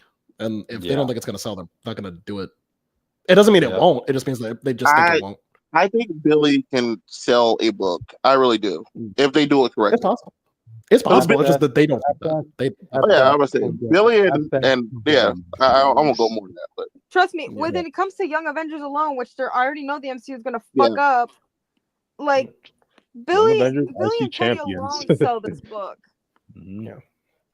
But we're in the situation where it's like it's just, and like I said, I already know what your argument is also. Just in a situation where like this is kind of where it's got to be, because it's like the MCU's more popular than what the comics are, and the least popular you are, the less you're bringing Marvel money, the more likely you're okay. Well, let's see what we can do to make this character work. And hopefully it works, but if it doesn't, well, I mean, we weren't making money off you anyway. Okay, I'm fine with it to a degree, but I just wish if it didn't work, we'll get the character that people did like back. Like, okay, look, people didn't like Guardians of the Galaxy, but I really did like Star-Lord. I liked the gritty cop with issues and stuff. Basically, what he was basically a space cop, and the Master of the Sun, all the other stuff, his original origin. I liked all that stuff. So when they eventually brought that back into fix his character. I haven't read a lot of comics with Star-Lord in it, but I do agree with you. I have read Thanos Imperative, which does have Star-Lord as a prominent character in it, and I liked how he was in that book. Austin, it's funny you should bring that up. We lost all that, and then they brought it back, like I want to say a little bit before 2018, because the Star-Lord in the movie was getting more serious. So they kind of fused it now to where I'm okay with the character. But for a while, I did not want to read that book, and I stopped paying for it because we lost everything I liked about this dude. Yeah, Austin, it's funny you should bring that up, because I think they addressed that twice, like, the version of Star-Lord you're talking about that you liked. One was when it came to the old man Guardians of the Galaxy, where you actually saw, old man Star-Lord, right? And he ended up acting like what he originally was. And two, I think this Yeah. was in Alan Ewing's Guardians of the Galaxy run where they kind of said that, like, all those memories you were talking about him being greedy and a space cop and this and that, memory And I brought it implants. up. Oh, okay. Yeah, gotcha. Okay. But yeah. But Yeah, don't try to mansplain comics to Austin. but yeah, so I guess at the end of the day, bring Daddy Marvel money and you won't get changed. But if not, sucks to be you. Also, stop Yeah. real shit. Sorry for gentrifying that. these goddamn comic book Yeah. characters. These are comic books. Yeah. Let them be silly. Yeah, Yeah. But, no, shout out to the- decades to make your mark. Shout out to the fans, though. Shout out to the fans, though. I mean, I know it sucks. I mean, it would suck if it was like my favorite character. It's just like, I'm just not in the Yeah, situation. But one of Like, my favorite just- comic book characters but- of all time got fucked over. How do you wait, think is I'm that- feeling? Wait, question. Is Well, Agatha the anybody's one favorite girl from- opinion now, which that's how they Wait. feel. Yeah. I mean, to be Question, fair, I didn't know. Is Agatha anybody's favorite Marvel character? To be fair, Cryptid, I didn't know Alpha Flight was anyone's favorite character until I met Witch. So I mean, like, I'm sure there's Yeah, some. but I definitely do know a lot of active fans who are excited for the show, and then they're just wondering what they got. I do know a few of them. A few. Yeah. I mean, we It's could a like small it combo because of- shop. There's not gonna be a lot of things in there.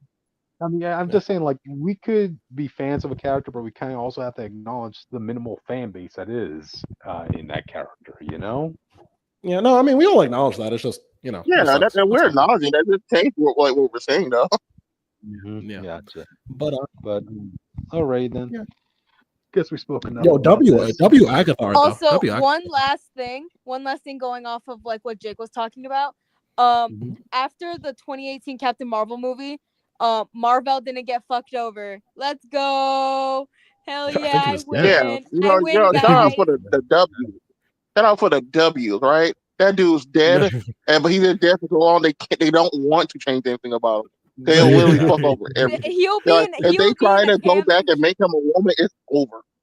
Oh, Yeah. fuck. Like they've already fucked over the Bell family. Like I'm okay with the fact that we didn't get this MCU synergy over here with Marvel. Yeah. I win in that account. Mhm. I am still upset over the Billy situation. Let's move on. Yep. There we go. All right. I guess with that, let's move on to the next topic, audience. We have two more left. So, who wants to announce this one? Ooh, she go looks ahead, Jake. cool as hell. Storm got a hell of a lawyer, and now she has a vibranium suit. So, Yo, she looks sick as hell. You know Not what? bad. She looks like she got dressed by Ileana. She looks like she got dressed by. I was about to say that Magic. looks like her sword. That looks like magic sword to me. Like It in the name does, itself. but just with like Storm's crown. Yeah. She But, looks sick as spear- hell. That's all I gotta say. It's a cool. It's cool design. Yeah, it's a spear with a literal sword at the tip of it. But- an but actual sword. But listen, W design. But like, why does she need that much vibranium? Like Black I Panther is that. know. Like, why does she? She's that, like, already a goddess. the Captain America's shield is That's the problem. Captain guys- America's shield is thin as hell, and it can nearly block everything. Why does she need that much vibranium? This To is be kind fair, of she don't something have I that brought- much. She has an outfit on. That's like saying Black Panther has that much. It's just a suit. That is that whole Gotcha. suit vibranium? Oh, It's a it has bulky-ass to be, suit. man. Come on. That's a bulky ass suit. That's a bulky. But yeah. It's like But yeah, guys, this goes to a previous discussion we had, like when it came to Thor versus Storm. I always thought it was Thor who will win, because you gotta keep in mind, if you're fighting Thor, you're bound to get a few hits by the hammer during that fight, and there ain't no way possible that Storm should be able to withstand a solid hit from Mjolnir. But because she's a glass cannon, yeah, she's an Omega level mutant, Well, but she be still fair. has a physical body, But to be fair, this don't really help that she left her face uncovered and her hair. I just snatched that thing and throw it, and there you go. they never go for the face. They never go for the face.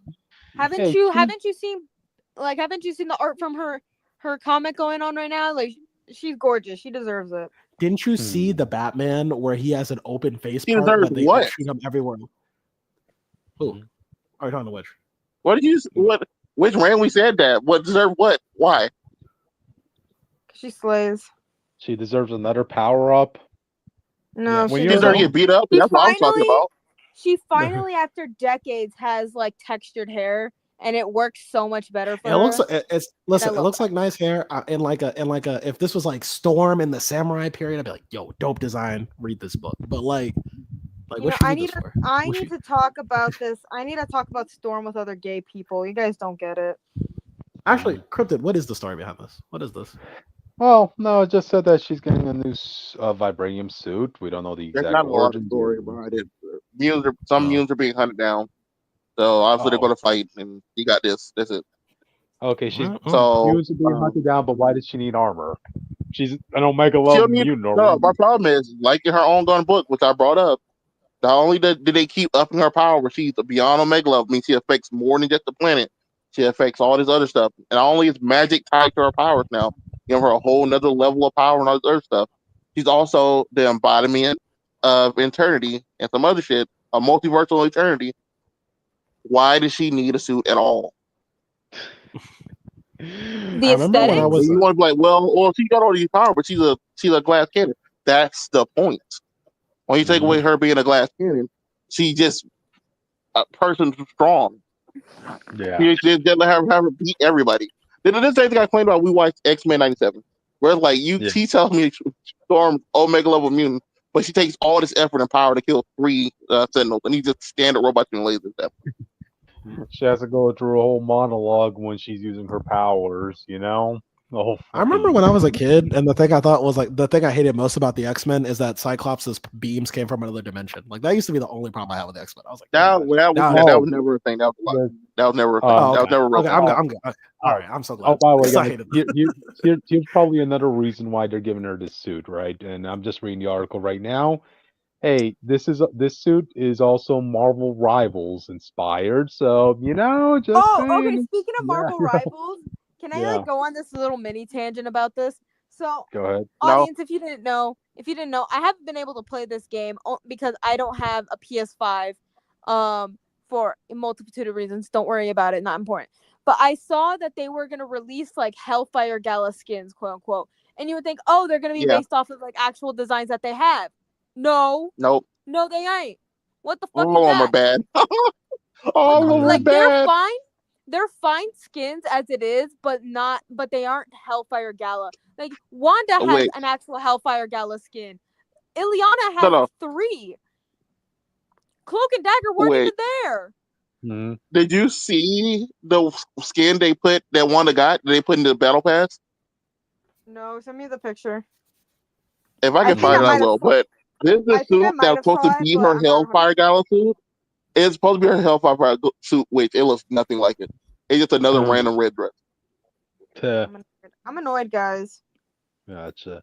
You had one job and you couldn't even do that. Yeah, but in terms of the armor, it just seems like it's a bit much. That's a bit overkill. Like this, it's very overkill.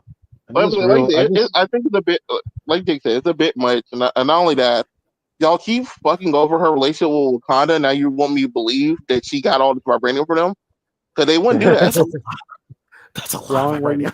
You gotta remember. You gotta remember. Black Panther does love her. She broke into Wakanda and stole from them instead of just asking for it, knowing they would have gave it to her. Bro, that's like she's wearing. Shuri hates Storm, and Shuri's in charge of Wakanda right now. She's wearing like 2 layers of vibranium, and it's like thick on the top. Like, why are they giving it? I should have this much. Actually, like 3. The only reason, the only way I could see them justifying this costume being made is like T'Challa like saying, this was going to be your anniversary gift when we were married, but then a flood. But then the flood happened. That's probably it. And then Namor with the Phoenix Force happened. No, most like I don't know, man. Mm-hmm. They also gave her vibranium earrings so she can throw them shits like Captain America's shield, like and if she had Gambit's powers, she can have them supercharged and explode. She doesn't need Gambit, any take more my earrings. power-ups. She doesn't need any more power-ups at this point. I'm not gonna listen. I'm gonna say something, and I'm just gonna spit an idea off you guys, and you tell me if you agree. I think the reason comic characters are getting so powerful is because it's like the anime effect. I feel like anime has solely had an effect on writers to where like.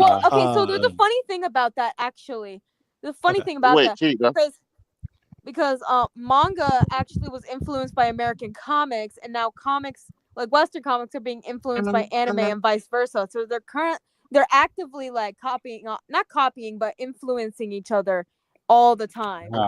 I honestly feel like especially when you have like we already saw Mr. Fantastic basically copying Gear 4 Luffy after all. I mean, and then Miles is that doing has nothing to do like with comics though. That's just a video game. yeah, but then you have like Miles actually like in multiple media is doing like anime moves. Like I think people have brought up like in comics he's like doing like anime moves and stuff like that. And let you know it's fine. It's just like when it affects what is how you fight, sure, but when it's your powers, it's like okay, well, hang on. Shonen power scaling is not meant for the universe. It's supposed to be right outside your window. Okay, that's a that's a different type of universe there. Storm them getting power ups is more because Marvel and all these people keep trying to like when writers come in now because of I want to say because of Recall specifically. Every writer feel like they have to have this multi-flight book plan. So say like, oh, if I'm with writing Storm now, I'm writing X-Men now. If I do good enough, I'm gonna stay on this book for longer and longer. So they're set up these stuff while these longer arcs that we never get to because these books get canceled or get complained about enough they have to switch. So like Storm being stronger her own X-Men Red, like the whole X-Men thing going right now. All this leans to something down like 5 years from now.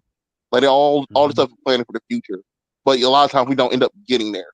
Because the plan gets fucked over and shit like that. So it's feel like you gave them power up, then nothing happened. If that makes sense. Yeah, that's fair. Like the Carnage thing. Carnage, the only reason Carnage getting power ups because they wanted to do Noel. So we had to upgrade Carnage multiple times, and now he has none of that. Because the moment it's over, like the moment like Noel's gone, it's like, well, what's the point of him being God? Yeah, I'm throw it away. And it's a situation of like when you power up a character so much like that, now what's going to be done with the character afterwards? Because like look at Venom, right? Yeah. When Donny Cates was writing Venom, you gave him all these insane upgrades, these insane influences across like the universe, this and that. Okay, now what's going to happen in the follow-up story? Well, they write it like guess what? The guy just going around swinging around like regular Venom because like they write it as if it's the last time anyone's going to write on this character. Pretty much. That's more the problem. So Errol's like, I got my story. I want to leave my unique mark. So I'm gonna have him get these powers and stuff that no other person gave this character. Because that's so when people see this stuff, they're gonna be like, that's my mark on that character. Pretty much. Hey, wait, do you see the picture I sent? Wait, so what was man? I tagged you to the Wanda picture. You want to see it? This is the Battle Pass picture, and then that's the Hellfire picture. She's supposed to look like. They cut all the long hair stuff out of the dress. And not in the same outfit. This one looks more like her Hellfire Gala look than the actual Hellfire Gala like costume that they designed for that pass. I mean, I like this suit. Like I like this outfit. Like don't get me wrong, I actually really like it. Yeah. I like it. And guess what? They still kept her melanin, which makes me happy. Gotcha. So, alrighty then. Guys, have any more thoughts you want to add to this Storm Stop topic? Upgrading characters for stories they're probably are going to do that with. It's so, I feel so fortunate. And then give me the ability to upgrade the characters I want to upgrade for reasonable purpose. So Storm can get 19 upgrades in like a few years, but North Star, can't get one. Yeah. So we find out in X Factor that he is the fastest mutant, so that's something. But he's still not an Omega. We already knew that though. He's not an Omega level speedster because if he went at his full speed, he will destroy everything in his path and himself. So if there's a way that I hate that shit. Nah, bro. If he could bypass that, then he would be an Omega level speedster. I feel so fortunate that right now my favorite character is actually having the opposite, where he didn't get an upgrade. He got a downgrade, but we'll talk about that tomorrow. Real quick. I hate when characters get this strong because it's like, bro, how are you losing? Like, how are you struggling? Like at this point, it's like, what are you Well, to fighting be against? fair, That's so strong? no, what you complain about though is that is the limit though. He's not that strong. If he goes strong, he'll Okay. die. That's the point. Maybe I misunderstood. Maybe I just misheard. Okay, I'm sorry. Yeah, I'm no, just, he I'm No, will just, the point is he die. could do that, but No, kill you everything know he's like what? around You him. know what? doing You it. know what? He needs his power up to be. He needs to get more stamina so he can fly farther like his sister. Because his sister can fly farther, he can fly faster. okay. Well, So fun but- fact Yeah, it's from not the Quicksilver thing where it's like, oh, the only thing holding you back was your brain, and now you're the greatest thing of all time. Right. Gotcha. But alright then. Guys, any final thoughts before we move on to the last topic of the No, night? we should talk about Chris No. Claremont because I actually met the man before. Gotcha. Okay. Don't talk I about got myself some- like that. Hey, I got a signing from him once, actually, from my New Mutants '98. You know, cool man, Wow. cool man. Well, Chris So, Claremont says that mutants as a group is not a minority class in his mind. So, to be more specific, he's basically saying that the way that he sees X-Men. I mean, I'm reading the article, but maybe I'm reading it wrong because I think the quotes are a bit confusing. I think that's my only issue with it. It seems like what he's getting at. It basically is that when you're a mutant, like it's more like you are yourself and you just have powers. You know what I mean? It's like so like Storm isn't classified as a mutant. Storm is a black woman from Africa. She's an African woman who also has powers. The same way Peter isn't a mutant. He is a white kid from Queens. He's a mutate, technically, if you want to get technical. Well, but in Chris Claremont's mind, that doesn't. In Chris Claremont's mind, that doesn't matter. In Chris Claremont's mind, he's just a white kid with powers. That's what he's saying. Yeah. Because Chris would be like, you got to remember, these people were normal raised people. You were raised human, and you just got a power. Yep. I say that I want writers to write with that nuance in mind because I think the problem is that the writers don't see it that way. But in universe, I don't agree with. Go ahead. I was gonna say, like in universe, I don't agree that that's how mutants would see themselves. Like, I just don't think that based off what we see in real life. I'm glad you brought this up. I want to bring this up a while back too. Remember, I sent you this panel like last week of Scott threatening the U.S. government, saying, "I don't have nuclear codes, but I have mutants and stuff." I saw that panel. And Oh, I was like, the whole point of X-Men is not that Magneto's right, we should just rise up and kill everyone, and anybody who tried to hurt us or do hurt us, we should hurt them back. It was fighting and doing the right thing, even in the world that hates you. Yeah. Dude. And now basically everybody who writes X-Men just wants them to be like the people they hate so much. Yeah. Also, I need to bring this up as well because I don't know if it'll relate to this, but I feel like it will kind of relates to comic books in general. If you read comic books and you claim that they need to quote unquote stop being political and go back to just fighting good guys fighting bad guys, you miss the entire point of comic books and you should be ashamed of yourself. Yeah. Because regardless of what you think, regardless of how you portray comics, comic books have always been political. And you can't. It's just the way that it's told to you. Like some people are too blatant for people, basically. We're like Jake said, the nuance is important. Yes, exactly. I think so I would say I think it's impossible. I think in the universe of Marvel, it's impossible for the X-Men to see themselves as anything but a minority group. If you are go ahead, I'll say this. In recent times, yes, it's impossible to see mutants as not their own minority group because they literally place a divide between them and the rest of the humans, No, but that's what I'm saying like or on their own planet, I'm saying like even before then, I'm saying like the fact that like if you're a group of people and the only thing you have in common is that everyone hates you because of the same thing, you're gonna associate yourself as that thing. That's just human nature. That's what humans do. Like when humans are like isolated from a group, they try to find another group to be a part of. That's like how it works in school. That's how it works in real life. That's how it works in general. No, to be fair, the whole thing was when Chris Claremont was writing them. Mutants as a whole, mutants were hated in a sense, but the X-Men was heroes. The X-Men specifically weren't that hated. Mhm. Once you became X-Men, or the X-Men were like big, like you were heroes to people. You just happened to be mutants.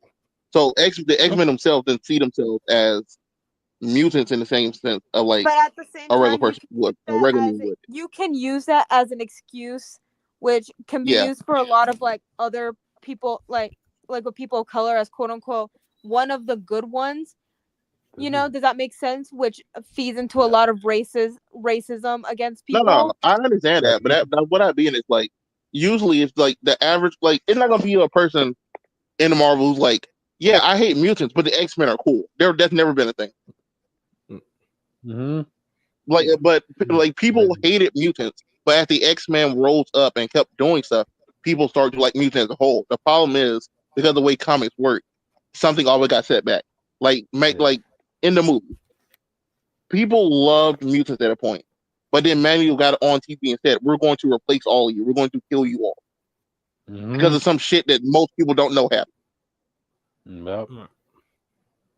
So it's like they keep resetting them to that to make them feel that way, but that's not how the group itself is supposed to feel. Outside the group, I understand, but I understand what he's trying to say because that's how he wrote them.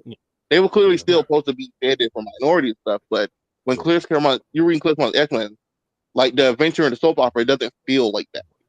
The nuance is there that you know that's there, but these characters are first and foremost who they are before they are mutants. Yeah, right now, as it stands with mutants in comics, like, dude, I don't see any nuance with them. I'm just freaking scared as hell out of them in general. Like, to the point where, Austin mentioned that scene with Cyclops, like, threatening to say, like, it's not that hard for us to drop Juggernaut from orbit onto Washington, D.C., or, hey, we could just have Zorn take his mask off, or, you know what, if one of the federal government's agents shoots me, you don't think my wife is going to, in her moment of grief, going to annihilate the whole planet? Like, which, by the way, isn't as strong of a statement as you think. That's more of a statement for them to hate you. So you know what I mean? No, that's what I'm saying. Not, yeah, it's like if you can do. It costs us billions of dollars to make weapons just to fight you, and you're saying that like in a second we could just kill you. And I'm like, okay, well then like we got to do something because like if one of y'all just, I mean, like, listen, no one has the context for who Jean Grey is. She snaps as the Phoenix. Yeah. We're all dead, and no one would know. Like that was not her fault. Like you know what I mean? Like that's what I'm saying. Like, to be fair, that was say if you want about Dark Phoenix, that happened in there, and they're like, "Yo, we're scared of mutants again." Because this girl freaked out and randomly at the neighbor's house and killed and she was blowing up houses and shit. People. She killed the whole planet of broccoli people. What the broccoli people? No. I mean, actually, in the movie, in the bad movie, when she killed Mystique and stuff, and people start hating mutants again, it's like, yeah, so a random freak out just happened, and a whole city block got wiped out. She crashed out, and the X-Men couldn't stop it. Jennifer Lawrence was happy though. She was. She was die. Then you had like Storm, and I don't know the exact issue. I was reading the panel, and she's just like, "Someone contain me, because if I lose control of my emotions, I'll destroy the whole planet." I'm like, "What?" Yeah, when Wolverine died. Yeah, I was like, "Excuse me." Let's also not forget that it took one mutant to flood the most powerful nation in the world in Earth in comics. So right, or like in the Ultimate Universe with Magneto's the whole world. Yeah. Or Ultimate Universe of Magneto's like, I'm sad, so I'm just going to rotate the planet and like fuck you. Yeah. Like, my two kids died, but my two kids died, but not really. There was a period of time in the Ultimate Comics where Magneto didn't even know he was Magneto. Yeah. I feel like I need to mention that. I mean, he did become Magneto again when he got his memory. No, but my point is like mutants. Because like, and that's the other thing. That's why I think Chris Claremont's thing about nuance is like great, because it's like mutants have to be written from the standpoint that you are humans with powers, and if you understand that humans can fuck up and make mistakes and just snap and be greedy and all the stuff, then you now understand that mutants can be the same thing. So in that token, that's why people are scared of them, because they're just humans that have more power than you.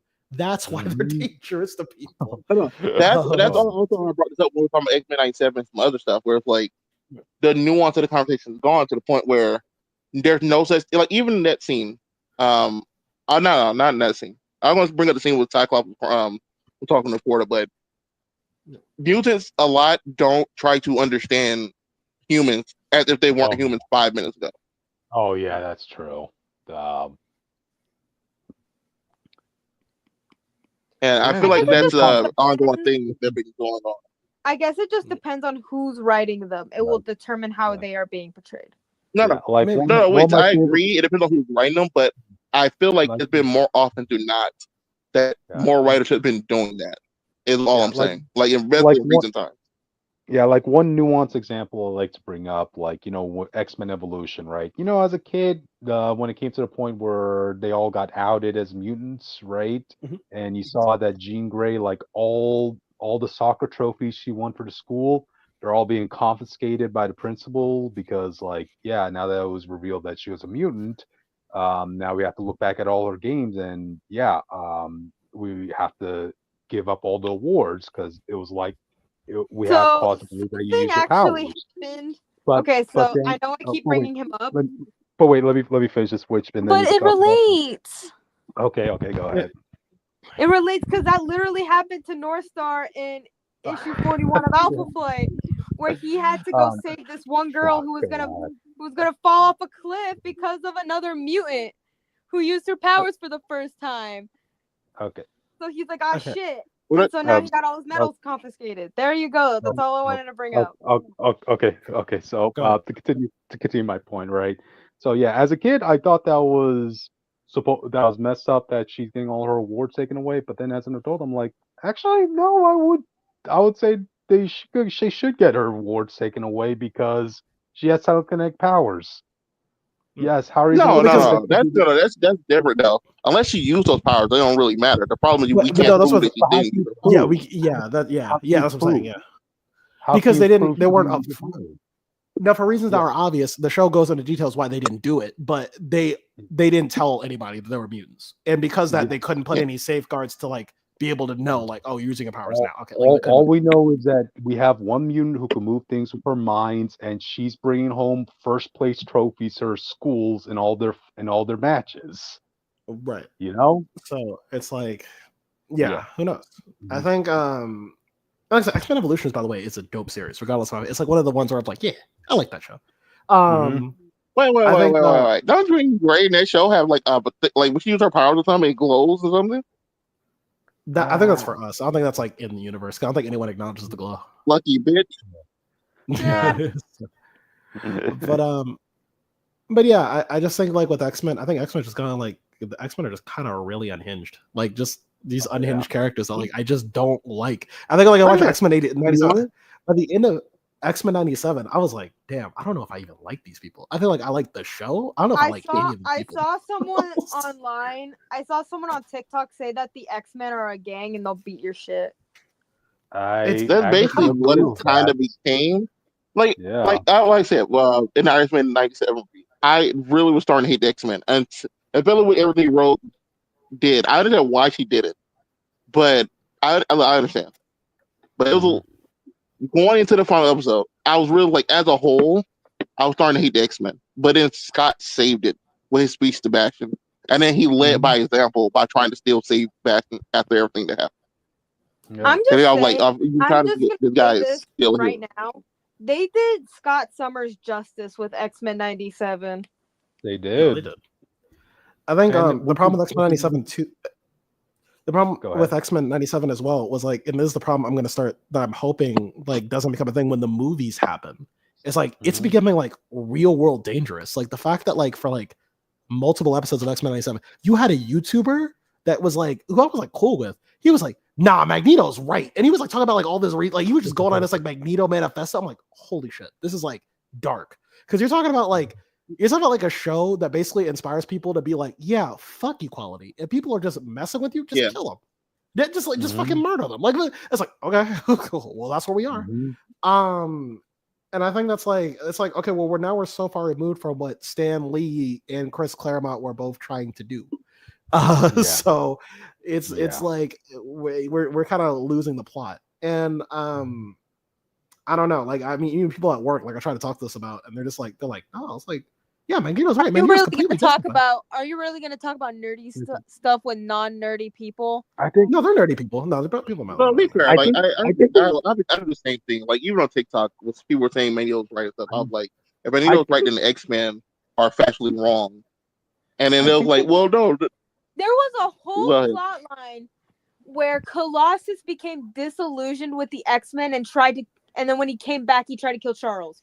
Okay, Mhm. then there was that whole plot line. It's great you should bring up Charles in this case, Witch, because like I think Yeah, this is fuck kind Charles. of also. Well, no, I think this is kind of like why you need Charles back, because like whether you like him Yeah. personally or not, he was the moral compass of the X-Men. You know, who Well, wanted like a better no, future for everyone. on the surface he was, and then they made him a hypocrite, and then it kind of ruined all his lessons. But yeah, Like, that's I don't know how you that's fix also- Xavier that- now to bring him back to that and have people Yeah, trust him that's- like they did. yeah, that's the unfortunate situation because systematically over the past couple of runs, over the past couple of years, I think it's actually been a full decade. Yeah, a couple right? of years. Yeah, this It's whole been a decade full he's been terrible. Yeah, they've been really Marvel's really been trying their hardest to kind of self-sabotage Xavier to the point where I had this friend, right, who said, I would trust Apocalypse more than I would trust Xavier. How screwed up would you have to have done to a character to have to say that, you know? You know, I It'll be feel like like we if, should change it. I feel like we should change it from Magneto was right to Scott Summers was right. Cyclops was right. Yeah, it's more Scott was right, Xavier was wrong, and like, well, look, in the kind of Scott it'll be like if when he first took over X-Men, I think he was leading them in the right direction. He still had Xavier's message, but Scott was such a the Boy Scout that it felt more honest. Mm-hmm. So the problem with Scott is that he couldn't connect with people how Xavier did, that he can read your mind. Yep. I would feel kind of violated if Charles Xavier read my mind. No offense. That's the other thing. I had someone argue that was my problem with Xavier though. He does that. He will tell you he won't do that, but his first thing to do when he meets you is that he does that so he knows how to best handle the conversation to help you. Also, people like I had people Dean does all the time genuinely. too, and Dean apologized about it. I remember arguing with somebody. And like I feel like they had to have been lying to me just to win an argument because they were like, yeah, no, if telepaths are real, I forgot it was like some video we were watching. Like, yeah, if telepaths are real, I wouldn't have a problem with it. I wouldn't persecute. I wouldn't think of someone differently. They were telepaths. I was like, no, you absolutely would never trust a single conversation. Like, keep in mind, detector. I wouldn't mind if someone's a telepath. I just wouldn't want you reading my mind without letting me know. We would be cool to an extent, but I would always think like. I would always say, unless there was a verifiable way for me to know. If he's reading my mind or if he read my mind. If I can't know that you're doing it, if there's no tell for it, I can never truly trust you. We need to be able to communicate the fact that you're gonna read my mind sometimes. Like we need to have that conversation straight up. Right. Exactly. I mean, to the person who said that to you, Jake, I would love them to say that when they're strapped to a lie detector. Right. For every single conversation they have with every person. I just think some people don't understand like how drastic that would be. Just from like say you had a bad dream or you end up doing something bad by accident and not knowing. Like even though I think the best example for the telepath thing is literally just the Iceman situation. Where just like, yeah, you're gay. It's like, why do you know that? Okay, so here's the thing about I want to get into this real quick. Okay, this real quick. Do I agree that scene is inherently hilarious? Yes. However, I will wait. Can I fucking finish? No. Let me finish. Austin, I swear to the gods, I will turn you into rubble. Don't think I will. Anyway, so in the context of that, like inherently the scene, how it panned out was kind of funny. I do understand that this is a young, time-displaced Jean Grey who is still figuring out her powers. Like, with what she did was kind of wrong. Yes. However, I'm not going to give her too much fault. If this was adult Jean Grey who was aware of her powers and how to use it and she pulled that shit, yeah, no, I would have a little bit of a problem. Accidentally keep in mind, okay, so Emma read Bobby's mind but didn't tell Bobby that he was gay back in the 90s, And then in X-Men Alpha Flight #1, Rogue kissed North Star and got all his like his memories and stuff, but she didn't say shit. She's like, I know all his secrets now. Leave it at that. If you know, keep it to your fucking self. That's what I'm saying. That's why Jean's at fault, No, because the it's reason like there's a I brought it difference up is between. more just like you said, she's uncontrolled. She don't really control her powers, and that's going to be most telepaths. It's not really something you can just casually train or get better at. It's going to take a long time, and the more popular with it from the start, the harder it's going to be. Yep. Imagine we have another teenager who's a telepath coming up. With how Marvel creates new mutants, yeah, it wouldn't be surprising. Yeah. Imagine even like let's break this down to not even a humans versus mutants thing. Let's break this down to like a high school setting. Imagine like a fucking teenage boy who's just like fresh off wanting to get a girl and he has telepathic powers. Like, can you imagine the ways he could manipulate that girl? I mean, just like put yourself in the shoes of just like a Pacman. Right. Well, there's the Pacman, but with that instead of pheromones. How many? That's how what many Akihiro guys? has. But he's How many guys, given the power, would just abuse it just to get the thing they want? And same no, with girls, it would. There's no lie about that. Plus, men would do that normally. Well, I'm not making it. I'm using it as an example. But I'm not, yeah, just any teenager, of course, like just abusing that power. But it's like, but I don't know. Like when it comes to like once you put the word mutant in there, all of a sudden people go like, oh, they're black people. Oh, they're gay people. It's like, well, no, they are black, but like some of them are, but they're also like humans. You know what I mean? Like, you know what I mean? Like, you gotta. That's the point Claremont's trying to. The immunity gets attacked that everyone can relate to as being a group, but these people are still people at the end of the day. And people are throws away that human people tag and only focused on them being I relate to them. They're supposed to be like us. It's like they're their character first, and they're just a gateway type thing. It's not you can't look at it as direct comparison. Yeah. So it is interesting that Chris Claremont did come out and say, I guess someone asked him this. I don't know. Well, I mean, he is right. So it's been it's been a big issue for a few months. I knew eventually he was going to bring it up because a while back on TikTok, people were sharing around that you remember the original thing where it's like some people said that Stan Lee said that Xavier's supposed to be MLK, Magneto's supposed to be Malcolm X. So TikTok was making videos about how Magneto's not really Malcolm X. Because if you look at what Malcolm X did and what he believed in, Magneto's never been at. Malcolm X has never done anything close to what Magneto did for his thing. In the sense of like Malcolm X wasn't fighting and stuff like that. Yeah. It was the same lesson in a different way, but he was not an extremist or anything like that. So it always felt weird to be like people that see that. There's no denying that. Well, so I mean, like him specifically. So it was always weird how they tried to handle that. And another thing was, people don't remember how Magneto started. He didn't start with the Brotherhood. The Brotherhood started because of the show. Well, Brotherhood started a little bit like in the 90s. The Brotherhood has been around. Before that, what are you talking about? No. The Brotherhood was in the 90s. In the 80s, it was Magneto and his acolyte with Exodus and them. It was not the Brotherhood.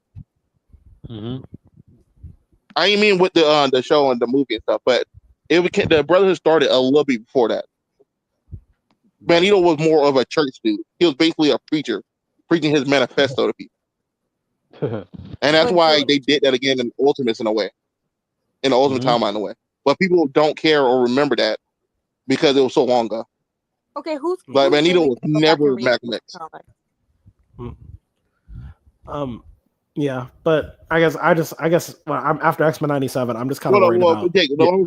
All that people kept asking Chris Claremont his opinion on it. At first, he wasn't giving it, so he just finally gave his opinion on everything. Basically. Right around the time he's about to be releasing a new book, the Spider-Man, the Wolverine and Kid Pride book, which is going to be taking place around that time period where those two were, team. So where Kitty was a ninja. I guess to say this, I'm just kind of worried about the MCU X-Men, and really just because I don't really care if people. Can it be 100% real? Going off one second. Well, 1 second, because I didn't finish my point. The MCU X-Men, I'm kind of worried about because it's like whether people like it or hate it, I'm worried about the messaging. Yeah. I because after X-Men 97, it was getting like, wow, this is just bad. This is like really harmful. So I'm really worried about what a full like feature-length film about the X-Men will look like without that Chris Claremont nuance to it. So Yeah. hopefully, I don't know. But what were you gonna say? I don't trust Kevin Feige with the X-Men. He's gonna ruin the X-Men. I don't trust that man. Maybe we'll see. But the X-Men have been ruined long before he even got his hands on it. So I don't know. Yeah. No, but like We all saw don't Dark trust him. Phoenix. We all saw Dark Phoenix, you know. So I- you guys I forced still me to don't watch trust that. Kevin, okay? I mean, we're talking about. I mean, even the comics. I mean, at this point, I don't even recognize it. I Oh, remember like as a it's kid. funny because like you say that, but like a lot of comic fans, like X-Men, the original movie, people loved it when they first saw it, but a lot of comic fans hate that film because people don't remember the school and a lot of stuff from the movie did not exist in the comics. All that stuff, the stuff the comics made, I mean the movie made, and then they put it in the comic. So it was a big crowd of them who thought the movie ruined it, and that they love everything the movies end up changing. Yeah. And I'm sure the fact The that school was they a didn't really have- good idea. and I'm sure the fact that them trading off all their iconic costumes for strict leather costumes didn't have anything to do with that. I don't think No, anybody okay, like so, that. okay, I No one actually know the reason. I know the reason for why they had the leather costumes in the movies. I actually know. Go ahead. So the Ultimate Universe. A lot of the stuff that was in the movies was also in the Ultimate X-Men comic, the original one. So they were playing into the Ultimate Universe, like how the MCU was playing into the Ultimate Universe for a bit. Wait, were they It's, around? it's also why like they X-Men Legends debuted was around the same time. Ultimate Universe too. They debuted around the same time, yes. So they were like setting up this Ultimate Universe, and they were setting up these movies. So they wanted those two to like, not coexist, but like coexist. Does that make sense? I remember that stupid side tangent. I remember that stupid Ultimate Spider-Man issue where they were like, "Oh, we're filming Spider-Man 2 with like Alfred Molina as Doc Ock." I'm like, how would you be able to tell that story? That what?